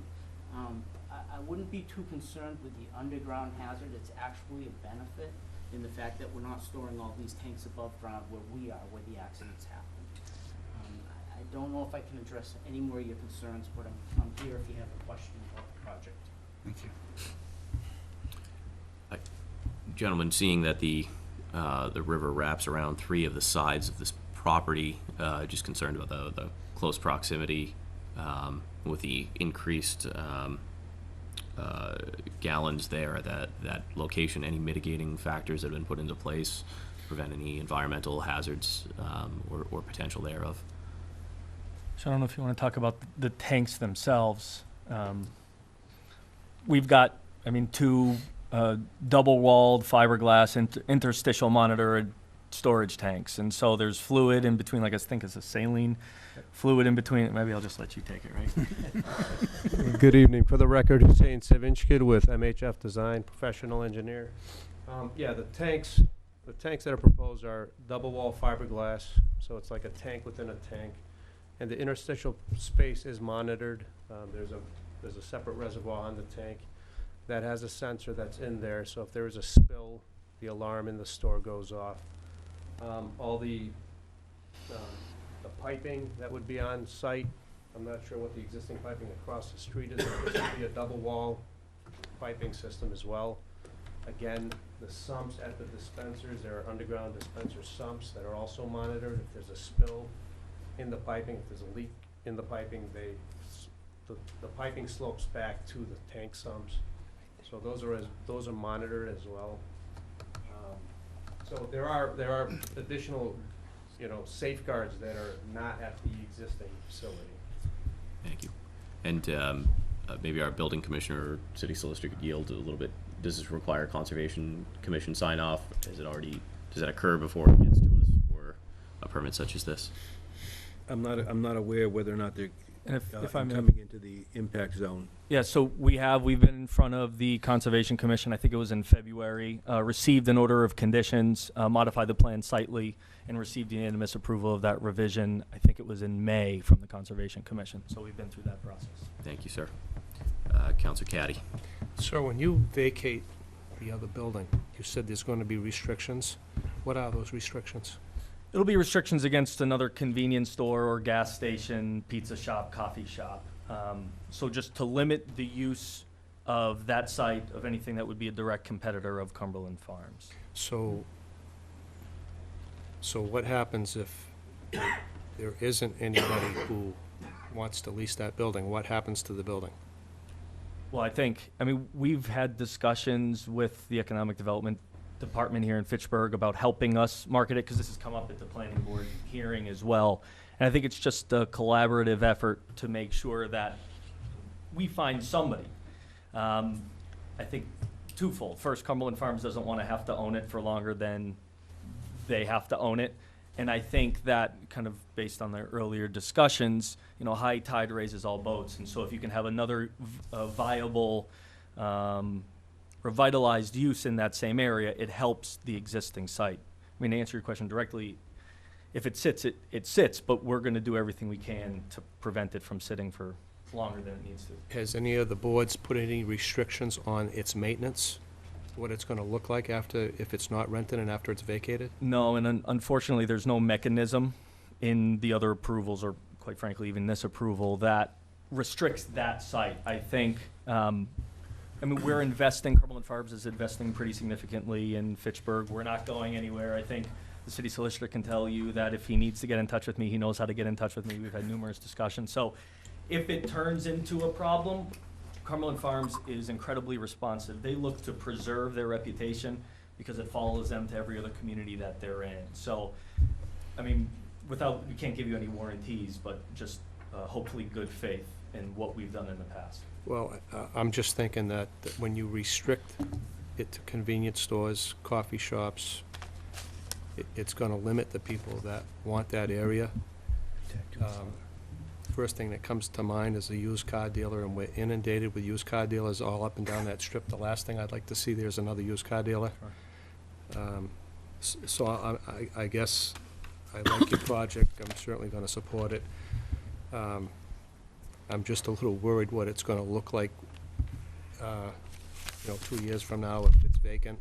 What it's gonna do with that area. And we'll work with the city, assuming we get this approval, and once we're in that building permit phase, because they wouldn't decommission or close down the existing until this one was built. So depending upon the timeline, you could be talking about, June next year as an open date for this. And so I think we've got some time between October and that time to formulate a plan. And my last request would be, do you think Cumberland's would be willing to adopt a rotary? Because I can bring it back to them. the rotary right there is, it's not very pretty for the neighborhood, and You're talking about Dexter's Rotary? yes. It would be nice if they would consider maintaining that, making it look a little better than it does. Yeah, I can certainly bring that back to them. Thank you. Councilor Green.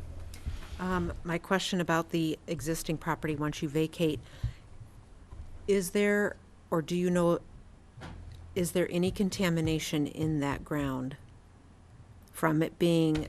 We don't believe so, but as part of the tank removal process, we'll have it witnessed. If there are any tests that come back positive for hydrocarbons, we'd have to report the release to the Department of Environmental Protection, and then there's a whole set of procedures involved with making sure that it's clean and you come to a permanent solution at the end of it. So I did a searchable, I looked at the DEP website today, searchable sites, I didn't see anything. Okay. But when they pull these out, there may be, and it's something that we're gonna have to deal with. Okay, right, because what we don't want is another brownfield property. Absolutely. Right, so, again, we want to be diligent in our work. And again, we enjoy working with Cumberland Farms. They've done well with their projects before, so we want to continue to promote that. So, thank you for that. Councilor Boishman. You don't mind if I stand up? Not at all. How you doing, my friend? Very well, how are you? The city solicitor told me all about you. I noticed my questions to you is, are we gonna maintain all back here by the Nashua River, cut the grass and the overgrowth? Is that gonna be on the agenda? Yeah, I think as part of the Conservation Commission process, we had agreed to put up, I think it was bird feeders in that backland and to have it kind of revegetated with meadow. I think we were also looking at doing what we can to clean up some of that shoreline and some of the bank to the extent practical. Because there's some things that are just, they might do more harm than good if you're actually looking to remove them. But we're cleaning that up, and that's Cumberland Farms property to maintain. And these are gonna be the storage tanks, right? Now, let me ask you a question, because I'm not that old. I might look old, but I'm not that old. When I was a kid, I can remember the Nashua River overflowing. I know what I'm talking about, because my aunt had a house here, and I was living with her at the time, and I could see the river overflowing. developing in this area. If the water would, is there gonna be a shut off where the water cannot get into your tanks?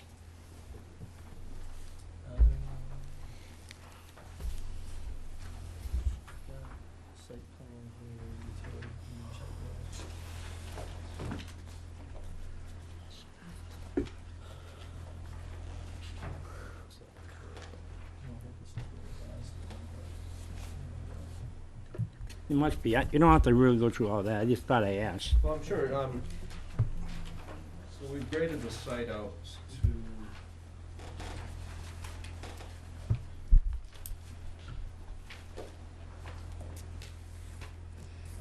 42, we're at 490. So the bank is roughly at elevation 482. Yeah. The tanks, the top of the tank mat is at 495.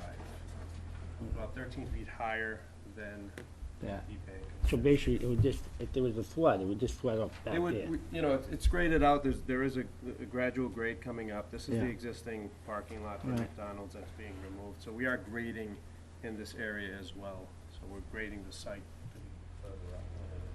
Okay. Now, my other question, you said you're only gonna have 8 pumps where the other Cumberland Farms, you got 2, 4, 6, 8 already. So you're not gonna put 4 pumps per station? You're only gonna have 2 pumps per station? We have the exact same number of fueling positions as current. So right now, it's in a double dive configuration. Right. This is, I think, called inline, and it makes maneuverability within the site a lot easier. So we're not increasing the number of cars that can fuel at any one time. Okay. Now, the city solicitor, as we were talking tonight, told me you were a great guy and how good you are. And you're a very good attorney. Excellent, I said. The city has invested, or not the city, investors has invested right down around the corner from you, down here. Here's the roundabout right around this corner. Well over $50 million. They brought in 500 new households plus. We renovated River Street and made it a complete street with sidewalks, bicycle paths, and everything. You're going to increase your business immensely, and I'm not against that. Don't get me wrong when I talk. But we gave you something. You're going to give us something, but we gave you something. We gave you a walking clientele nearby. I have a problem, and I think you know what it is. I'm asking, if you're a good attorney, like the city solicitor says you are, if we can get those solar panel crosswalks, because on a complete street idea, the customers are going to be walking across a major road, Route 12, also over here. So there'd be 1, 2, 3, 4 of those electronic crosswalks. So they actually work, guys. I saw it work on River Street. I saw somebody, I never even saw them until I saw the blinking lights, and I said, what the hell is that? And I looked and I said, oh, geez, there's a person right there. And they do work. If we can put that there, and that way there, we can have safety, and people will admire you. The roundabout, we'll take care of the roundabout. If we can get the crossing goes in, that would be even better for everybody and the safety. And what better way to come and say, we think about safety first before profit.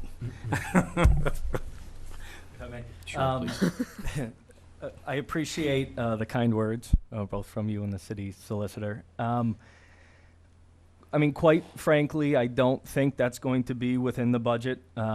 Since the beginning of this meeting, and we had our discussion, and now I've had the opportunity to talk with the developer and understanding the difficulties associated with the site and the site work. They're already quite significantly over budget, to the tune of $750,000. And so I don't think that that's in the budget. So I'll have to respectfully decline, but I will note that if the assessed value is 1.2 million, then you're looking at a significant tax increase. I believe you have a $22.55 per thousand tax rate.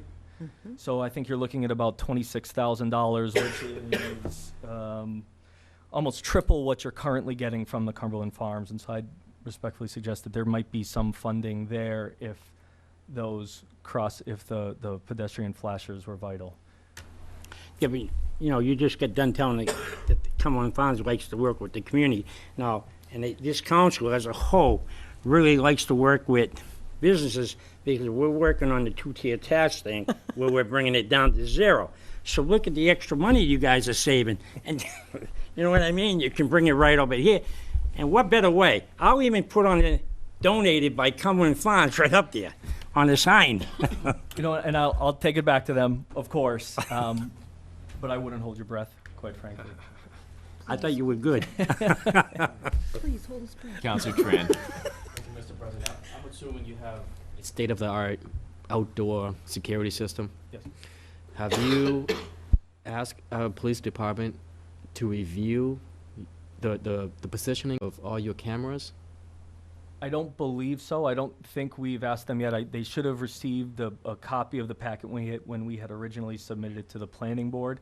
I mean, we want to make sure that this site is safe, and so if it's something, again, I'm happy to take it back. I know that they've done it in other communities, and it's more about citing them in the field and allowing access to the police department to those tapes. It's a great plan, and it's gonna be a drastic improvement to the area. But I would suggest that you do a follow-up with the police department because they have all the records that that would help you in terms of the right positioning for the cameras and everything, knowing the background of that area. Thank you. All right. Is there anyone here wishing to speak in favor of the petition? Is there anyone here wishing to speak in opposition to the petition? If all have been heard, I declare the hearing closed.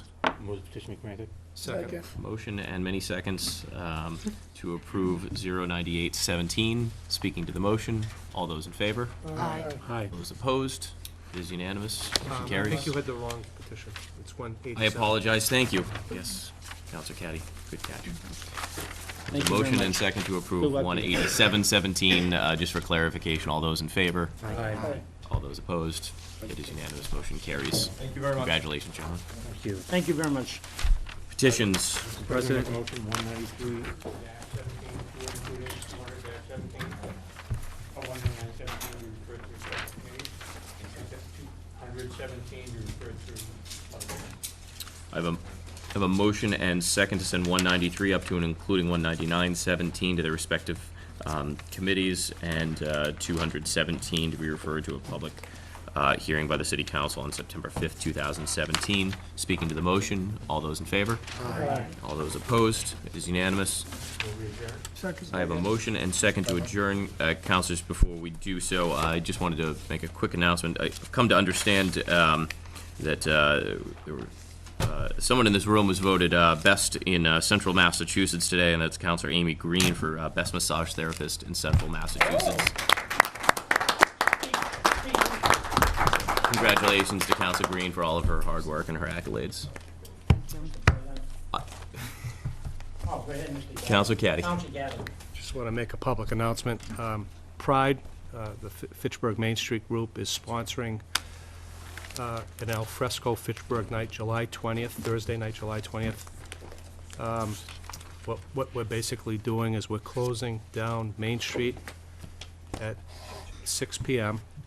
from Pritchard to Oliver Street. We're providing 8 Fitchburg restaurants, 8 locally owned Fitchburg restaurants to set up a dining room on Main Street. We're providing each restaurant with 2 tables of 6. There'll be 2 sittings, one at 6 o'clock, one at 8 o'clock. So each restaurant will have 24 tickets. The restaurants that are participating is the Oak Hill Country Club, Dario's, the Fay Club, Zapata, Slattery's, Beamer's, Dickey's Grilling, and Il Ricordi. We will be providing dinner music, live dinner music throughout the event. We will be lighting and decorating Main Street. The tickets will be available tomorrow at all the restaurants. It's not a fundraiser. It's about promoting our local Fitchburg restaurants.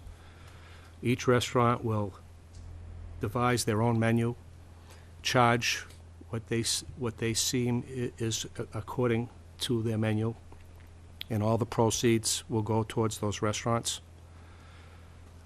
Gallery Sitka, the art museum that's on Main Street, will be open that night. We've engaged an artist to paint the evening, and at the end of the evening, that painting will be either for sale or for a raffle, but all the funds and proceeds will go towards the artists. We're sticking to our thought that this is not a fundraiser, this is about promoting Fitchburg local restaurants. So again, tomorrow evening, all those restaurants participating, the tickets will be in their hands. Anybody who would like to attend can go get their tickets. Counselor Boishman. Oh, thank you, Mr. President. I just want to say something. I want to take over the mayor's job tonight, right now. I want to say thank you to all the volunteers on the Civic Day. I got to tell you something right now. I really never appreciated the volunteers as much as I have. They are very, very good, and I tip my hat off to those people. Really, they put up with a lot of stuff, but they did a heck of a job. Sorry. You will fleece to the mayor of his opportunity to fight. Would you like to take a stab at it anyways? No, he said it all all. right. No, Perhaps you need a cart. Yeah, I do, yeah. Yeah. The last 2 weeks have been very, very eventful in Fitchburg and very successful. 2 weeks ago, we had the Nashua River Brewers Fest. It's always a big hit. Once again, this year it was. The Civic Days event, the block party on Monday evening,